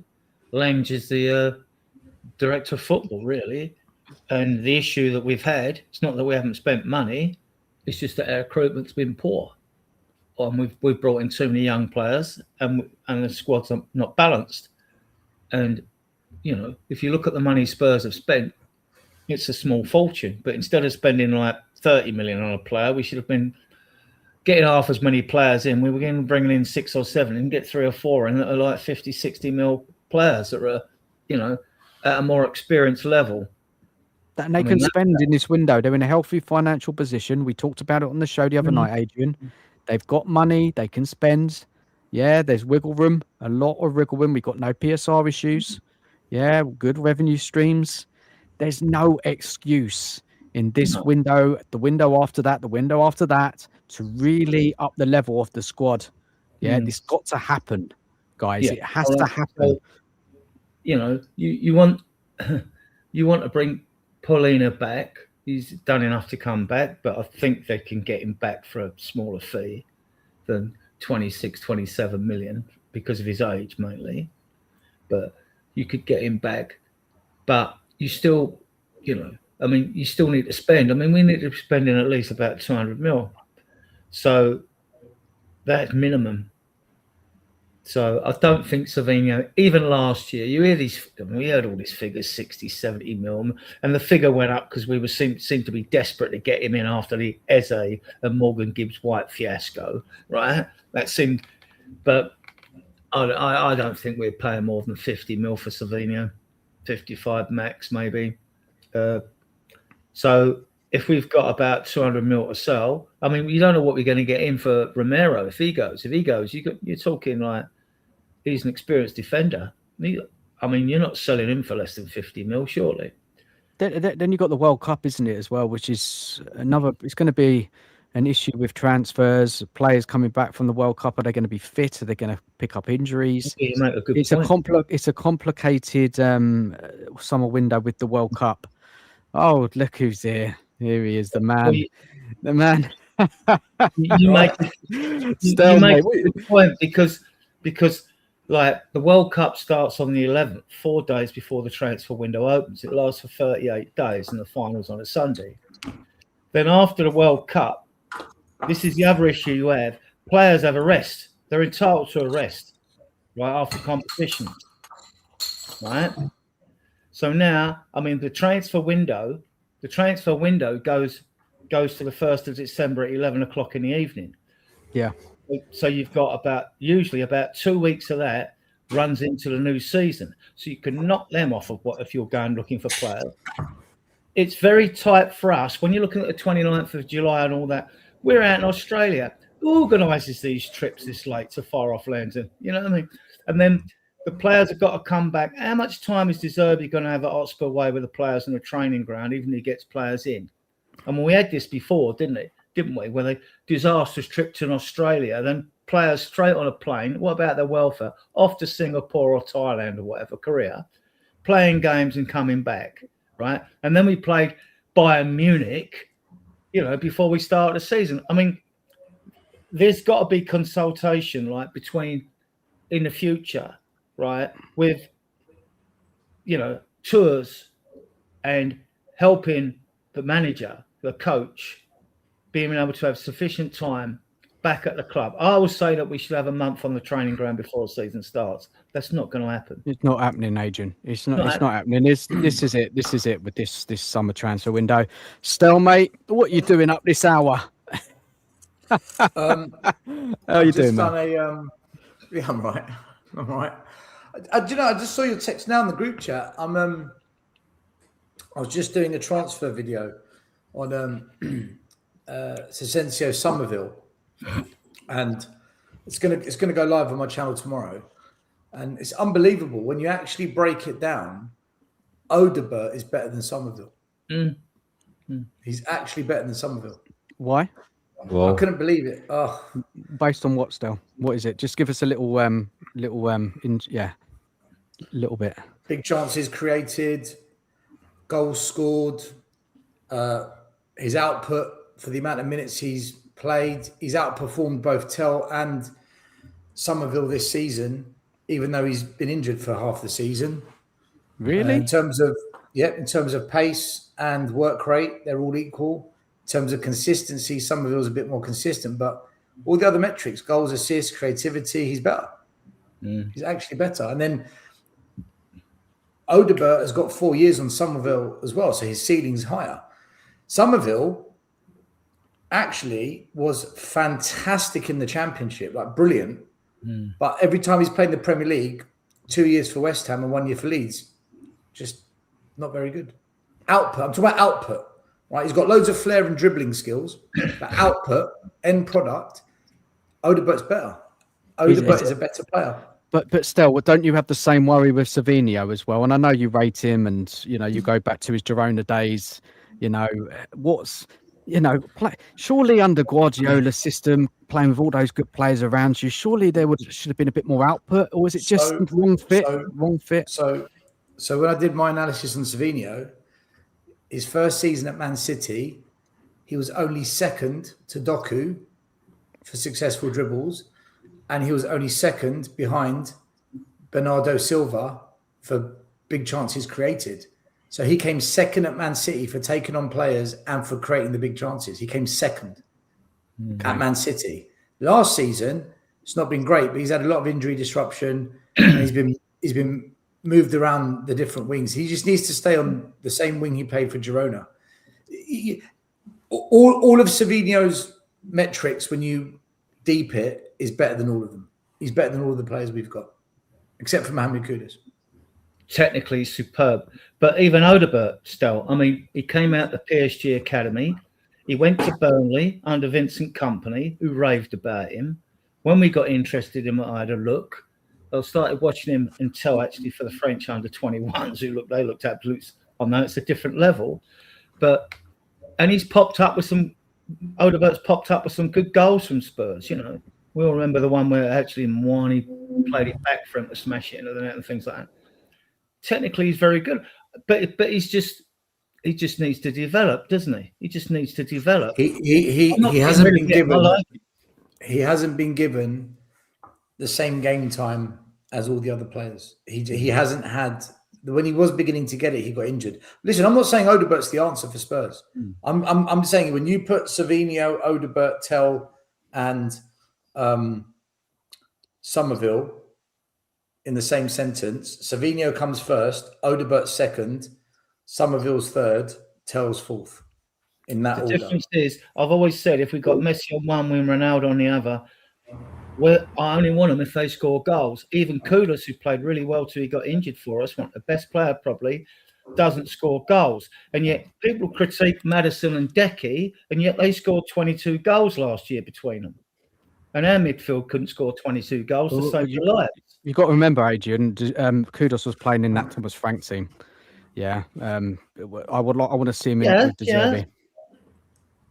The problem with Kudus was when teams realised that Tottenham were absolutely shit up front and we had no creativity, they just doubled up on Kudus, knowing that's it. We shut down Tottenham. So when they doubled up on Kudus, there was no other option on the pitch, and Kudus didn't look as good because everyone was marking him. He'd have to deal with 2 or 3 players instead of 1.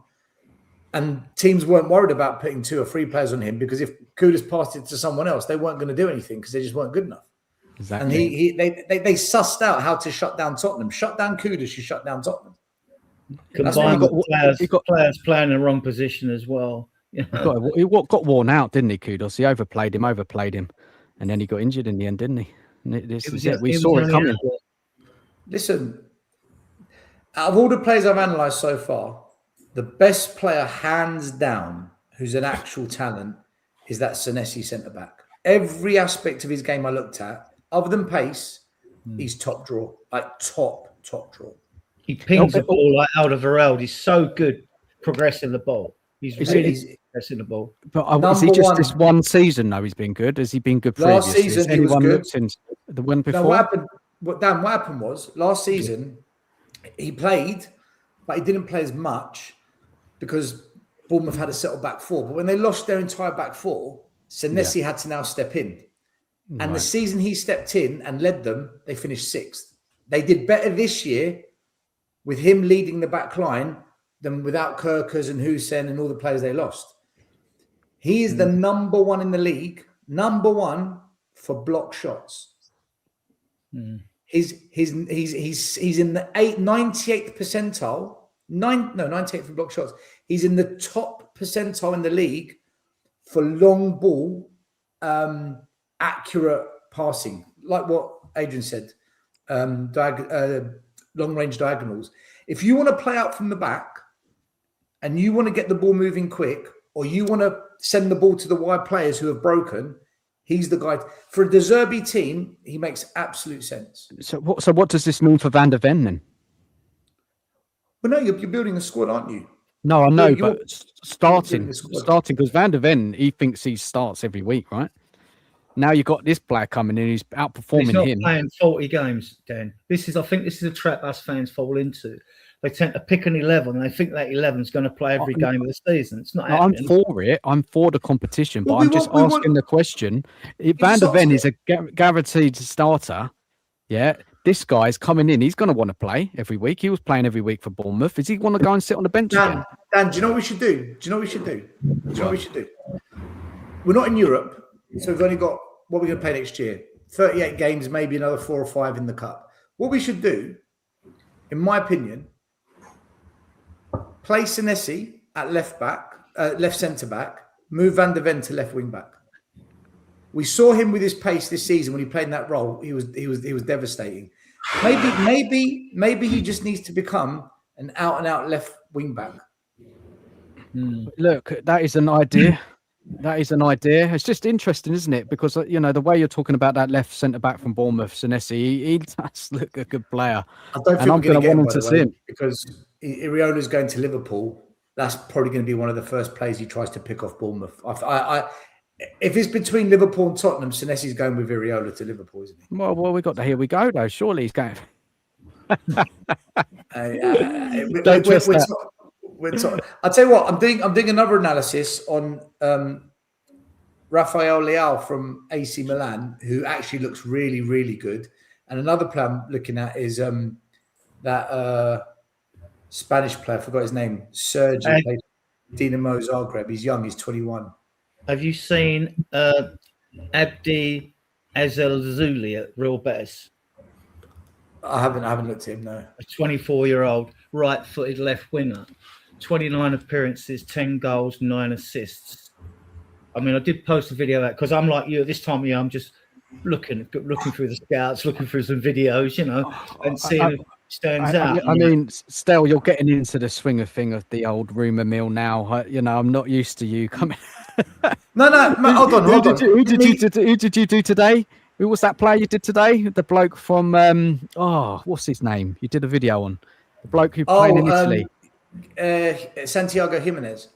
Yeah, he was. Get it. People were raving about him. Get it? No, I said no. If you look at my video, so at the end of every video, I do a verdict, yes or no, and I explain why. I said no. I said no to Somerville. I said no to Robertson. I said no to Jimenez. I said yes to Senesi. And I said yes to one other. By the way, I don't believe all the stories. I think it's all bullshit, right? I don't believe a word of it. But I've got no content to do, so I might as well say, right, if there's a chance we're going to sign him, I'm going to tell you what I think. Here's my analysis. This is what I would do. Is it any rumour though, Stel? Are you going on any rumour, or are you just going on any good source, or how are you kind of deciding who to talk about? What's a good source? What's a good rumour? Well, I mean, a solid journalist that there's something in it. What I've noticed at Spurs the last 2 seasons is most of the players we sign just come out of nowhere. No, there was no source. There was no credible story leading up to it. It's just out of nowhere. Oh, we're in from Moani. Oh, we're signing Xavi Simons. Oh, very rarely are we actually. The difference. The difference is still is when you see like clubs are talking, agents are talking, interested, talking, linked to, not that. Looking at, in search of. Everything's been agreed, right? So he could pull out now, but everything's been agreed because we had conversations with him last season. With Robinson, you're getting. So I think we'll get those. I think we're going to get Savinho as well.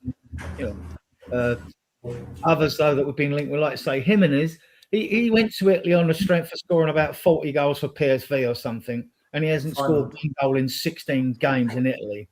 But he went to AC Milan mid-season and he smashed it. His first half season, he nailed it. This season, he's been an absolute. This season, Moani has outdone him.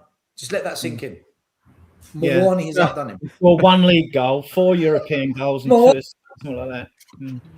So look, guys, I'll take Ramos at PSG.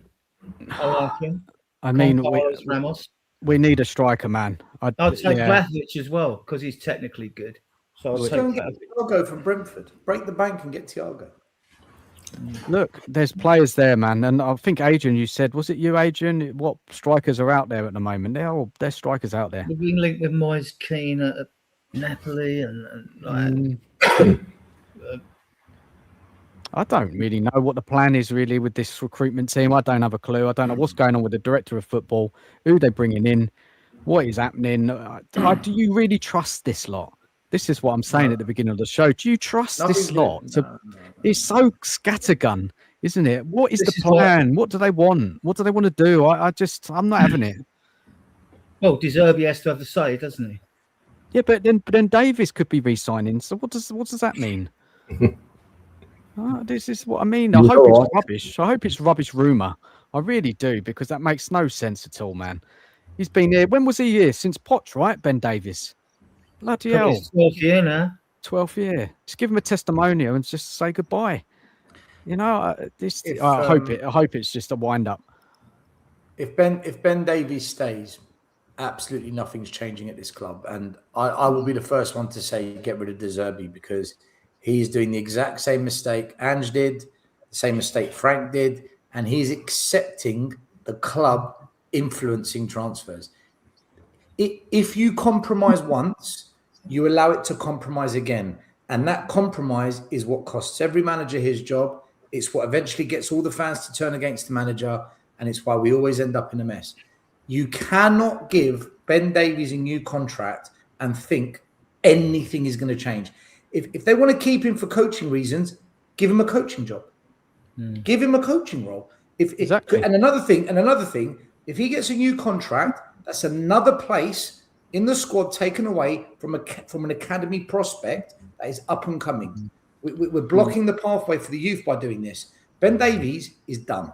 He cannot play for Spurs again. If we keep him, I'm telling you, for me, De Zerbi's another yes man, guys, and that will annoy me because I really like De Zerbi.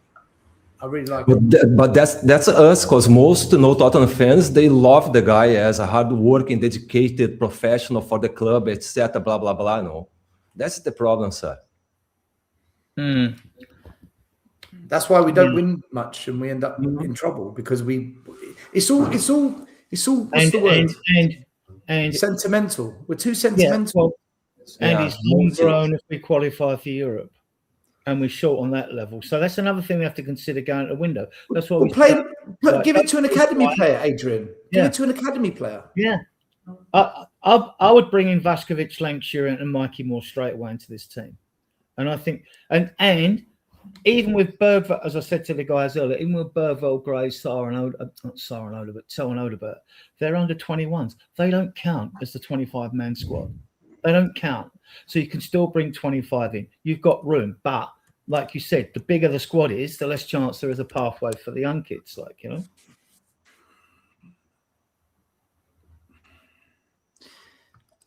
Either they're going to change their ways and start doing things differently, or we're going to keep repeating the same mistakes as the past, and then we'll end up unstuck eventually. We'll get to like top 6, top 4 in the next year, 2, 3, 4 years, whenever. We'll get there, and then we'll be in the same trouble we've always been, because they're not going to do. They just don't know what to do when we get there. The joke is, Stel, if we'd won 4 more home games, we'd be in Europe. 12 points. 4 more home games. Might be conference, but we've been in Europe. I mean, that's how poor the fucking Premier League is. Because I think it's been really poor. Oh, was this my diagram? Did you want me to bring that up, Stel? I was talking about your show earlier. Good watch it was. Facts, truth. Hope a lot of people see it. I just wanted to show this, this is what the Arsenal ownership is. Every sports organisation they own, they win the biggest and the best prize. And in the Super Bowl, they own the LA Rams. They've won 2 Super Bowls. They've just signed the best defensive player in the NFL. They've literally gone and signed the Messi of NFL. And they just win, man. They know how to build a winning team. They know how to hire the right people. They know how to back the right people. They know how to change it up. They're ruthless when they have to be. They pump money into it. They just know how to create winning formulas. We are so far off of the Kroenke ownership, right? We're so I don't even think we can get to that level. I don't even believe we can match that. Not with these owners. And I was listening to you guys earlier talking about, we've got to get good players in. We've got to do it. I just don't see it, guys. Why is Lange still at the club? Why the fuck is he still here? What is he still doing at Tottenham Hotspur? What are we waiting for? How can anything change if he's still here? Why do you need to wait until August to sack him? Get rid of him now. Why is he here? This is the problem, Stel, isn't it? This is the whole point, isn't it? Nothing. What's going to change this summer? What is going to change after the dreadful season? What's going to be the difference? Vinay, in his statement, talked a lot of stuff. But what is actually going to change from this leadership group? And until I see some major change, we need a proper somebody with a history of winning things, a director of football, or even going above that, a CEO who's got a kind of history of winning. We need better football people at that level of the club. And until we do, they're just hitting hope for me. They don't have enough experience. They don't have enough footballing brain to kind of stick to a plan. De Zerbi's a good manager, right? You need the director of football is going to work closely with him. You need something what's going to align, and then you've got to go with it. Yeah, keep on pumping the money into the summer transfer window, January, improving the first team squad, season after season, and we're not going to be able to see that now. We're going to have to wait to see if that play out. But realistically, as fans, we know how the story goes. It's rinse and repeat. And then we've got fans, guys, already doing videos that we can make top 5. I mean, based on what? I mean, is it completely out of question that De Zerbi could do it next season? Top 5, or is it delusion?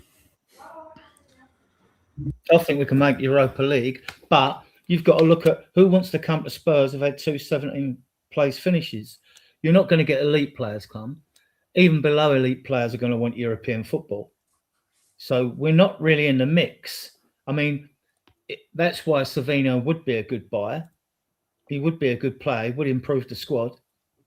And now, then you sort of, I like that winger at Real Betis. I like Jan Nusa at Leipzig, but he's too young. He's 20. I don't want to bring it. But he scores goals. You see, he's a winger who scores goals. And that's what I look for. Not the fancy, tricky wingers. You need goals out of them. You know? And like getting in, I mean, I'd keep Solanke, but, you know, Richie's got to go. You know, he's got to go. Adrian, why would you keep Solanke out of curiosity? Well, he got 15 goals last season. He got 8 in the league, 7 in the cups. And I thought, okay, Ange wanted him. I thought, that's not too sad for a first season. This season, he's took flack because he's injured. It's not his fault he's got injured. And he hasn't really, you know, he hasn't really found his straps, has he, this season? Because he hasn't had a run and he's been injured. I think there's more to come from Solanke. But I could be totally wrong. But So Adrian, you've got to keep one. If you bring Lancashire in as well, we're not going to bring in 2 number 9s, though. Okay, let me ask you this, right? He's had one good Premier League season and he's 28. He's going to be 29. One good Premier League season, 19 goals for Bournemouth under Iraola. Every other season has been below average or bang average. Why would we keep one if they're both not good enough? Why not just get rid of both and replace both? If we can, yeah. All right, so if Spurs found a way to replace both, then all right, okay, I get it. Okay, it makes sense. You'd only keep one because you don't think we're going to buy 2 new strikers. Okay, is that what you're saying? But if like it's rumours again, I would take that Concals Ramos off of PSG, right? I just, because when I look at videos, strikers and midfielders, I look for players of vision who move the ball quickly, can make things happen. And I like his finish in the box, and some of the goals he's really made for himself when he's finished them, when a striker's finished them. So I thought, you've got something, right? So I would take him, and I would take Vlahovic. Technically very good.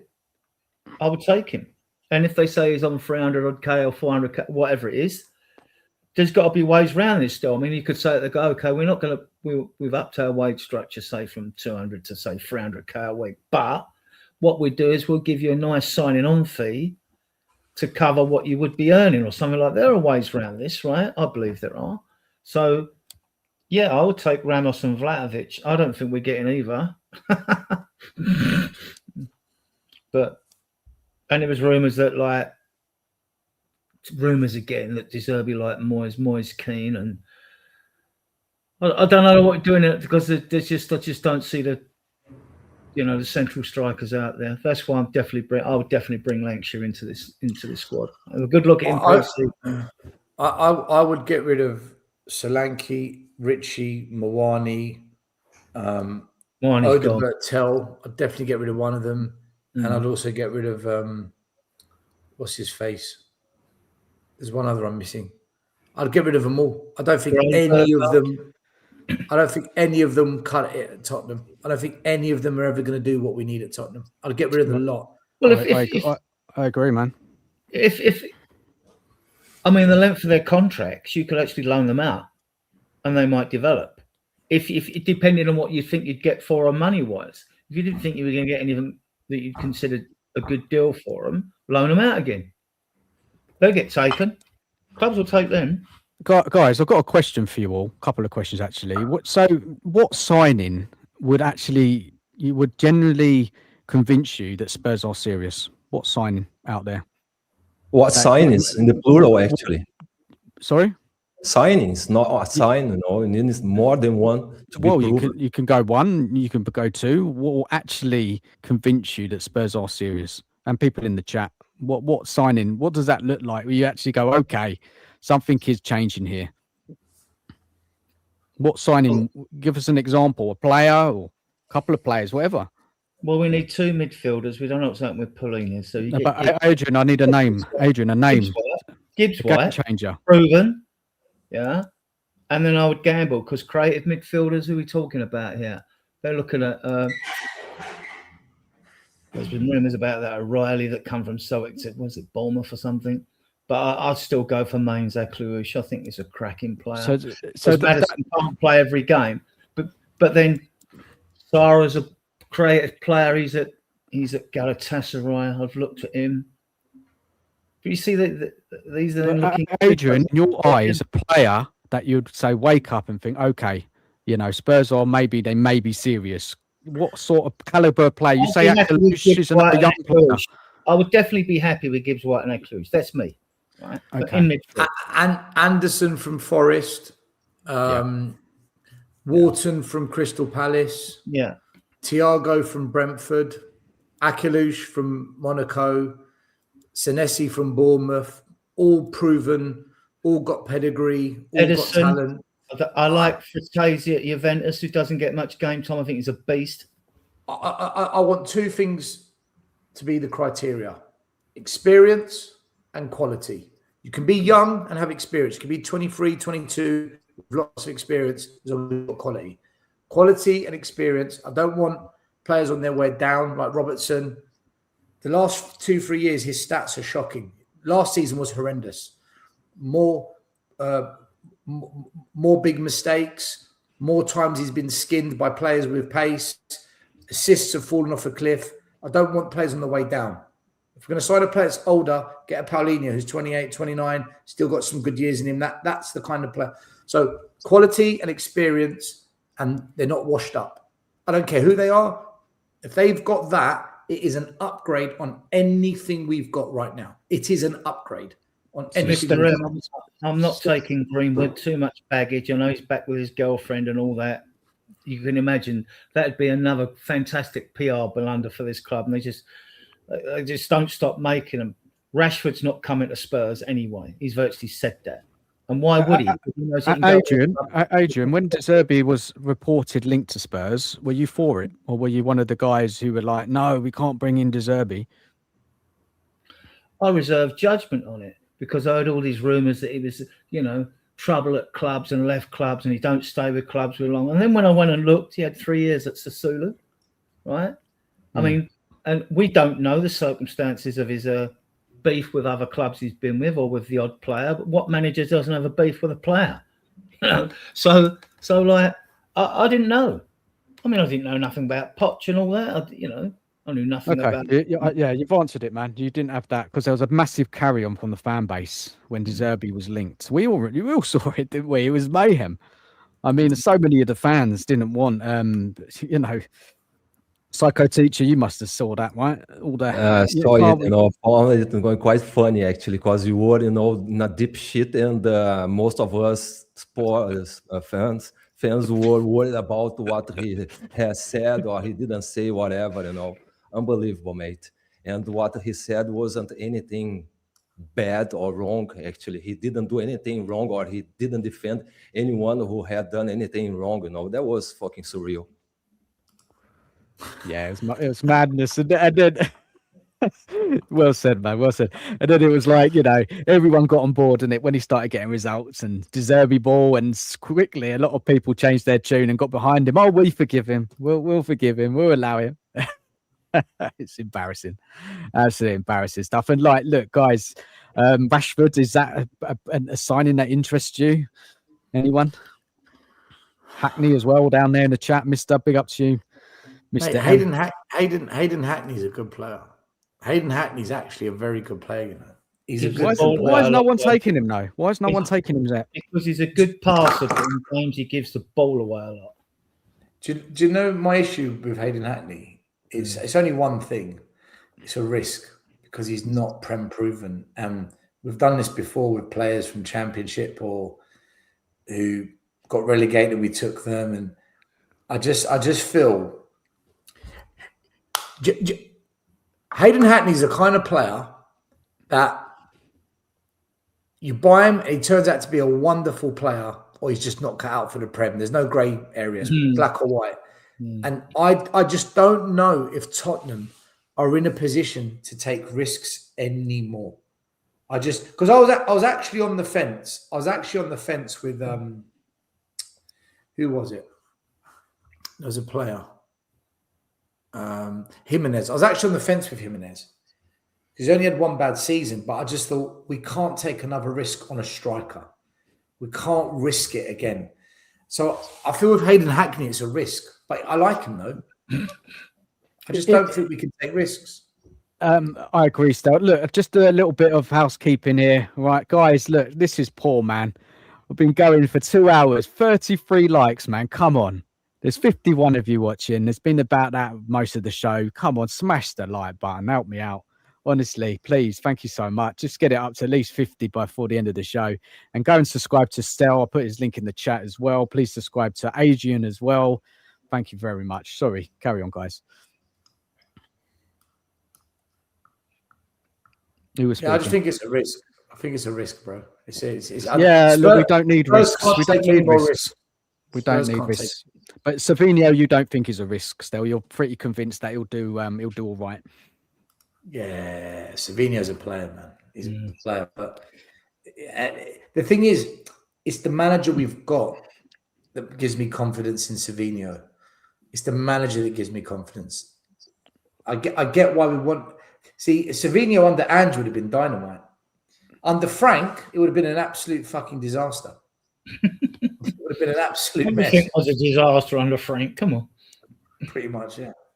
Mr. M in the chat. Sorry, man. What am I ignoring? Is it a particular comment you've said? Just remind me, and I'll look at the latest comments. Don't mean to ignore anything. Is there a question you had we didn't answer it? Just let us know, man. Cookie's going on about Tony and Saudi, 400k a week. I don't think he's going to be coming. What else have we got in here?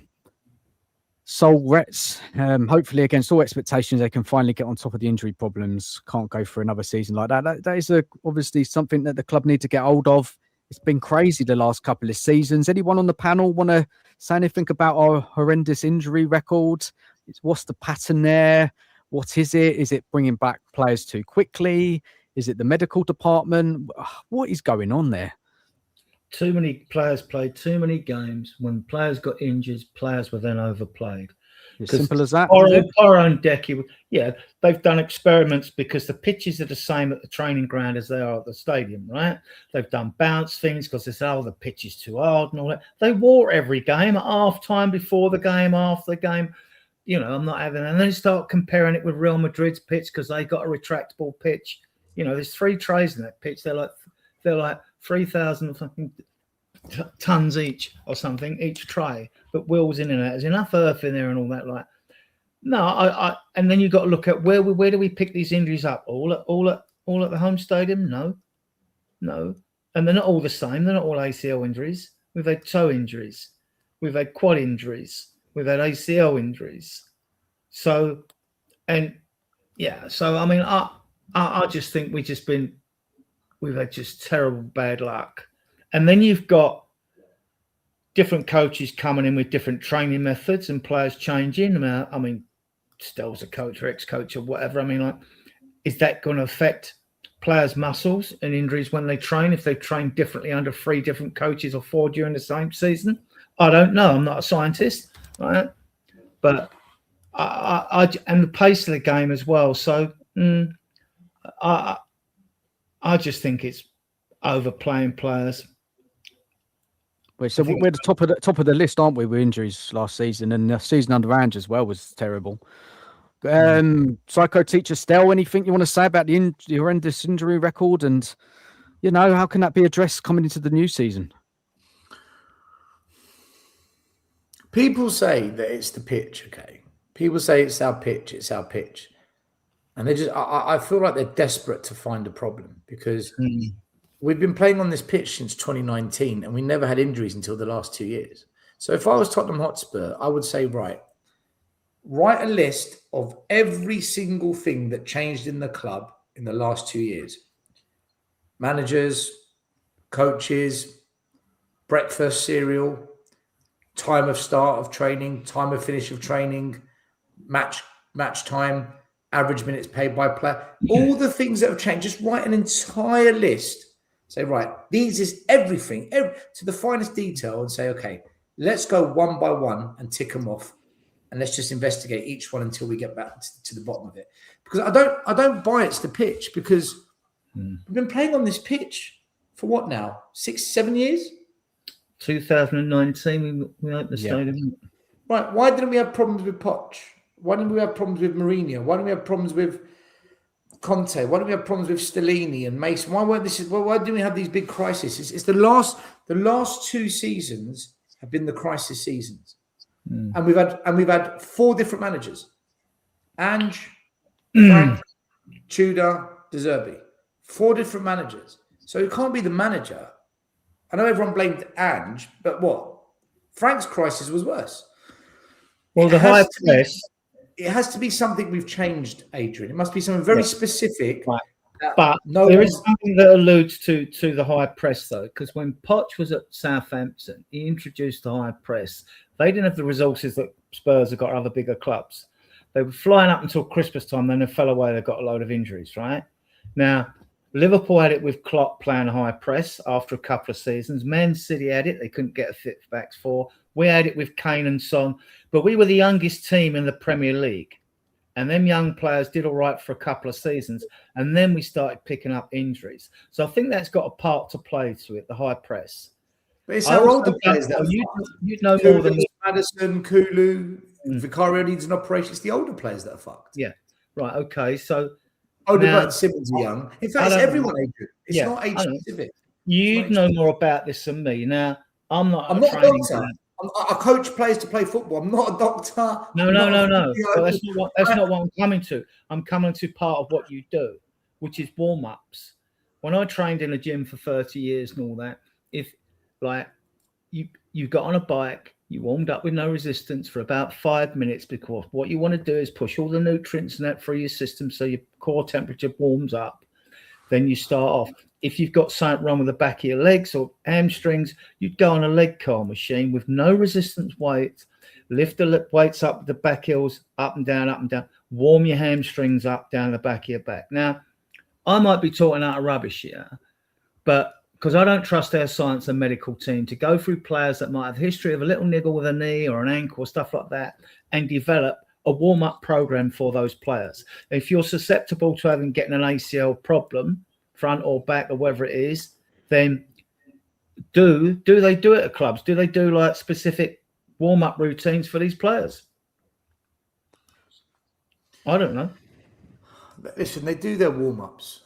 They do their warm-ups. They do their warm-downs. They do their hot-cold treatment. Basic stuff, Stel, mate, isn't it? Basic stuff.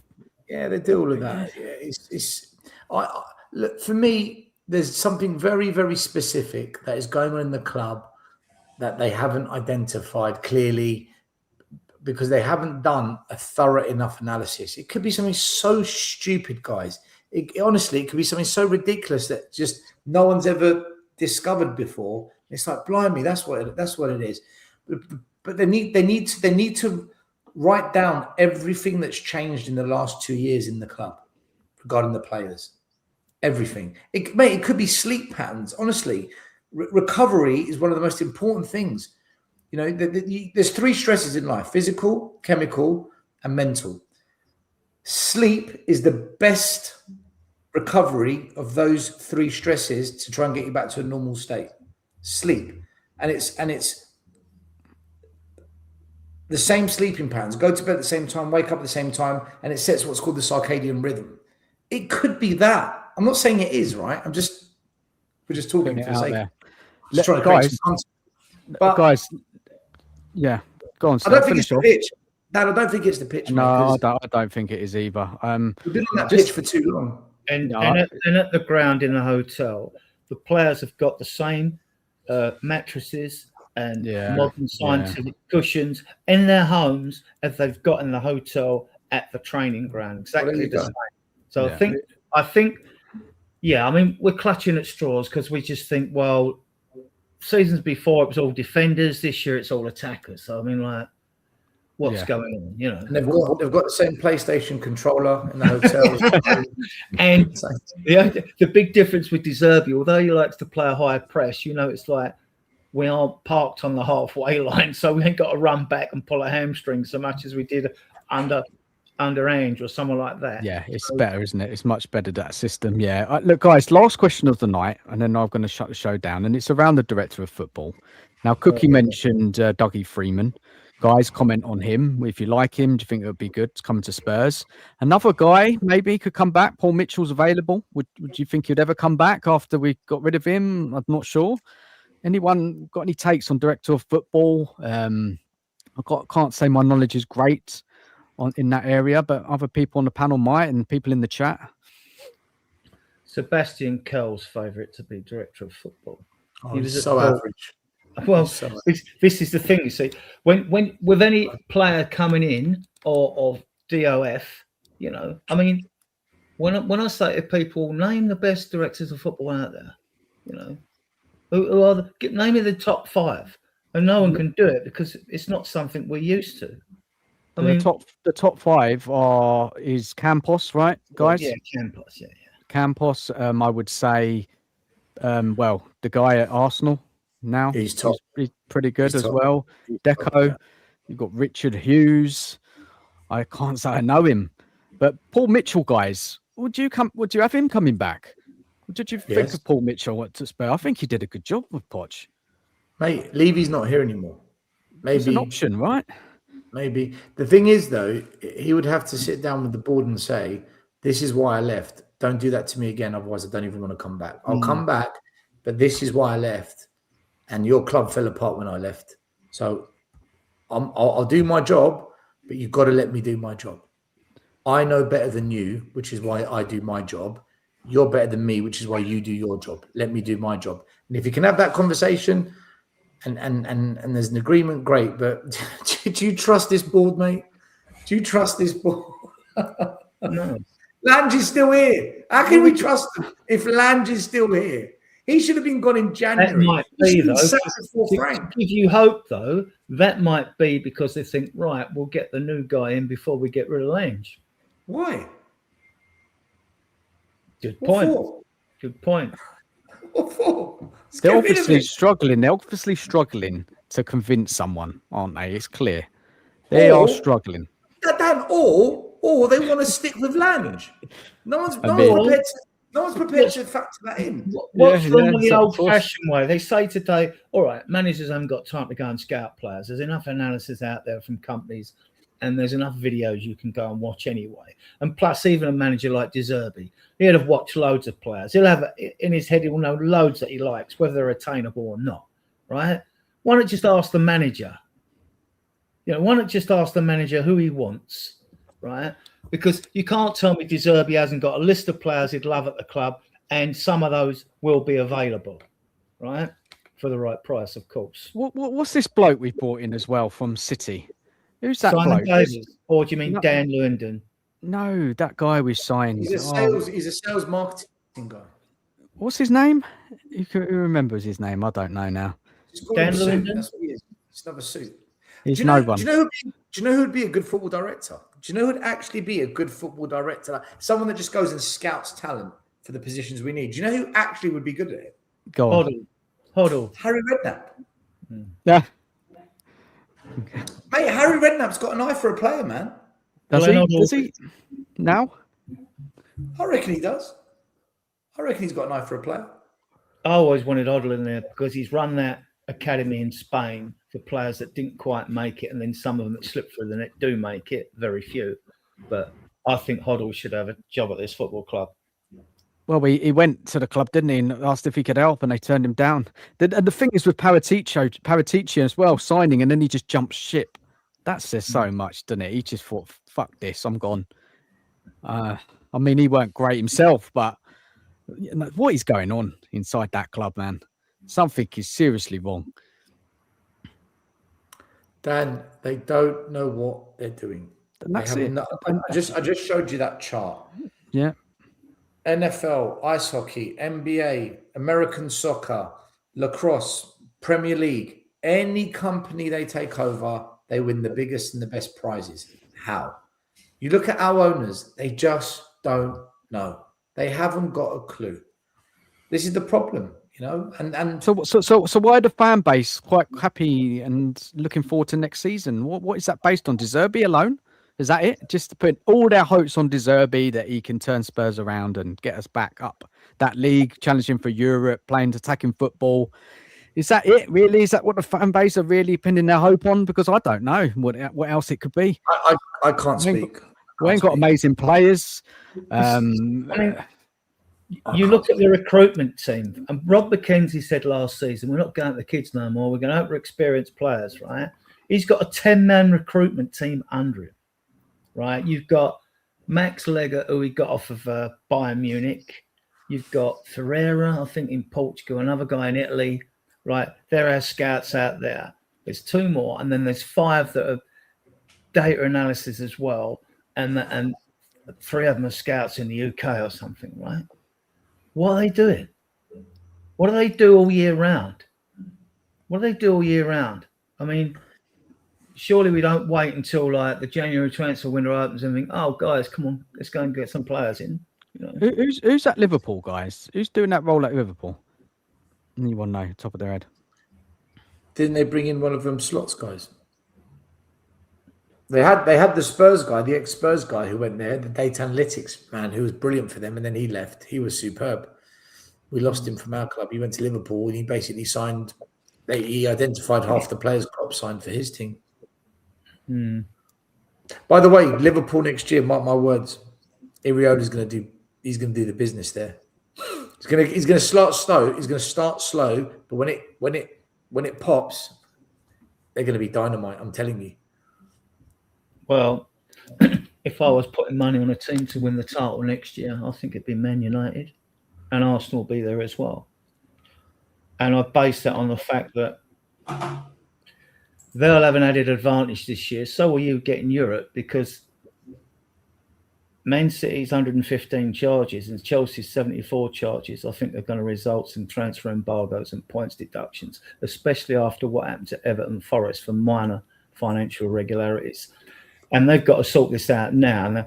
Now the Premier League under Rick Parry and his cohorts, they should be sacked anyway. But they're going to obviously try and slip it in, because it's going to be a bombshell when it breaks, because they'll be frightened of counter lawsuits and stuff like that. So I'm going, and Carrick, let's have a good English manager come through. I'm not a fan of Man United, but in fact, I'm not a fan of any club apart from Spurs. But yeah, I think Man United will have a great chance next year. Carrick's done well there. Richard Hughes is at Liverpool. Yeah, guys, honestly, it's there's a lot to sort out, isn't it? This club, and we're just sitting here, waiting. It's a painful wait. World Cup coming up, guys. You all watching the World Cup? You get into it these days? I know, Adrian, you're not interested in the World Cup. You said the other night. I'm watching it. Yes, I'm watching it. Yeah, yes. Yeah, yes, you know. You guys, are you Stel, PsychoTeacher, fan of World Cups? England, to be honest. Did Vaskovic play today? Did Kroos have a friendly today? I don't know.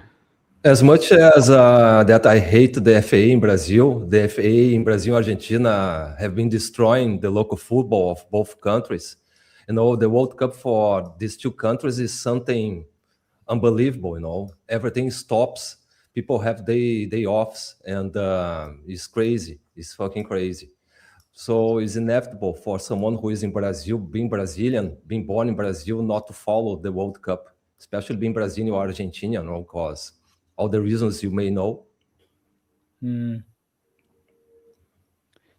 Bryce, question in the chat. The window opens 15th, but deals can get lined up.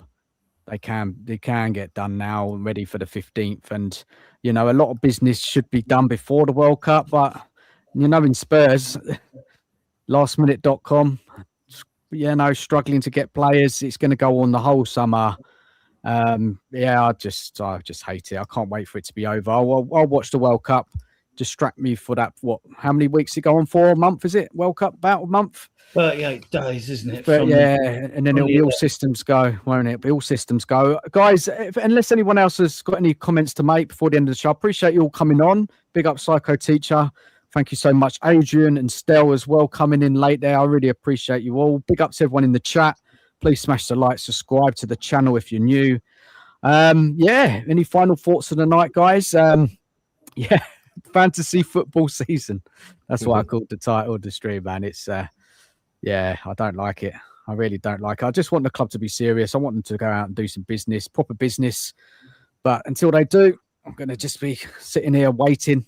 I'm not getting into the whole kind of, what the team will look like next season, all of that. And you see it all across social media. And I can't get on that bandwagon.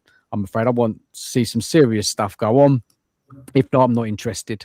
Final thoughts, PsychoTeacher of the night, mate? Thank you very much for the invitation. Thanks a lot for inviting me to come on. And hopefully I can meet you once again. It's been an immense pleasure. Nice to meet you, sir.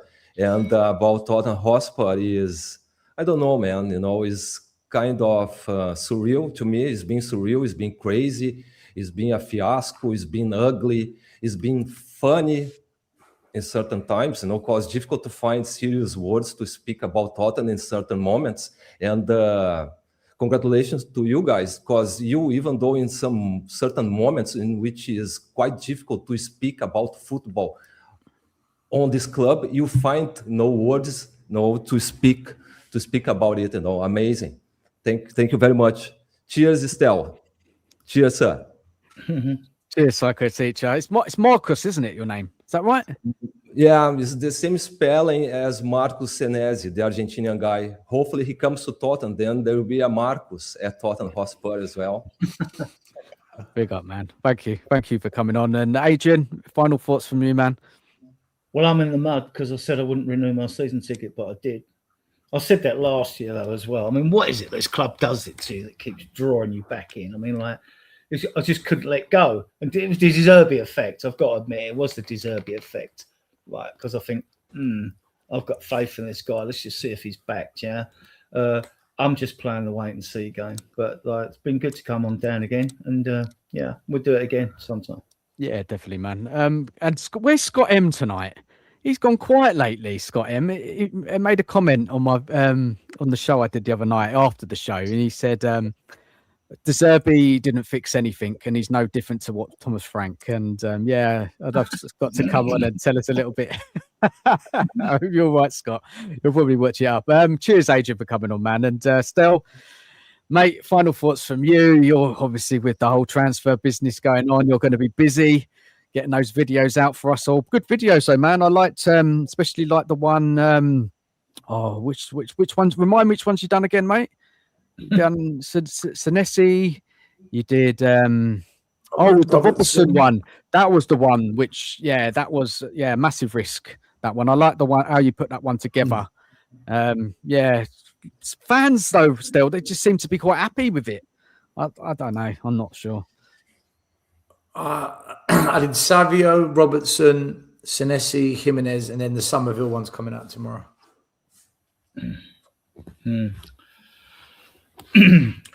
I think we're going to become a top 6, top 4 club again in the next 2, 3, 4 years. And then it's all going to come crashing down because they just won't do what is needed to become number 1. They just won't do it. But they don't know how. They won't know what to do.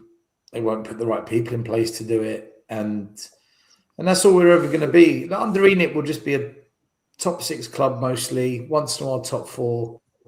We might get to another semi-final FA Cup or Carabao Cup final. Maybe if we go in the Europa, maybe we do that again. But things like FA Cups, Champions League, Premier League, forget it under Enoch. Just forget it. It's never going to happen with these owners. No chance. We've got the money to do it. We've got the fan base. We've got the stadium. We can do it. But we don't have the owners. Until they piss off and we have owners that actually want to spend money right, put the fans first, then maybe we can do it. Maybe we can just get it over the line. But Enoch will get us back to a place where fans are happy and everyone's like, okay, this is much better now. All right. We're okay here. But if you want the big boy trophies, Enoch won't do it. They'll never do it. They've had more time than any other ownership. 25 years in charge. Leicester did it after 8 years of their new owners. FSG did it within 10 years of their new owners. Kroenke's done it in 7 years. 3 decades, our lot, and look at us. Look at us. We ain't got a clue what's going to happen. So, look, we'll get back to top 6. I'm confident we'll get top 4 eventually, 3-4 years. I reckon we'll do it. But Mm. Is that what we want? Is that it for us? Is that the happy space for us? No, not for me. I mean, I spoke about this video about a week ago. It's exactly what you said, Stel, there about, when we get back to that position, are the club going to push on? If we make Champions League, are we going to improve the transfers? Are we going to improve the squad with quality players? We haven't done it in the past. And I just think it's going to be rinse and repeat.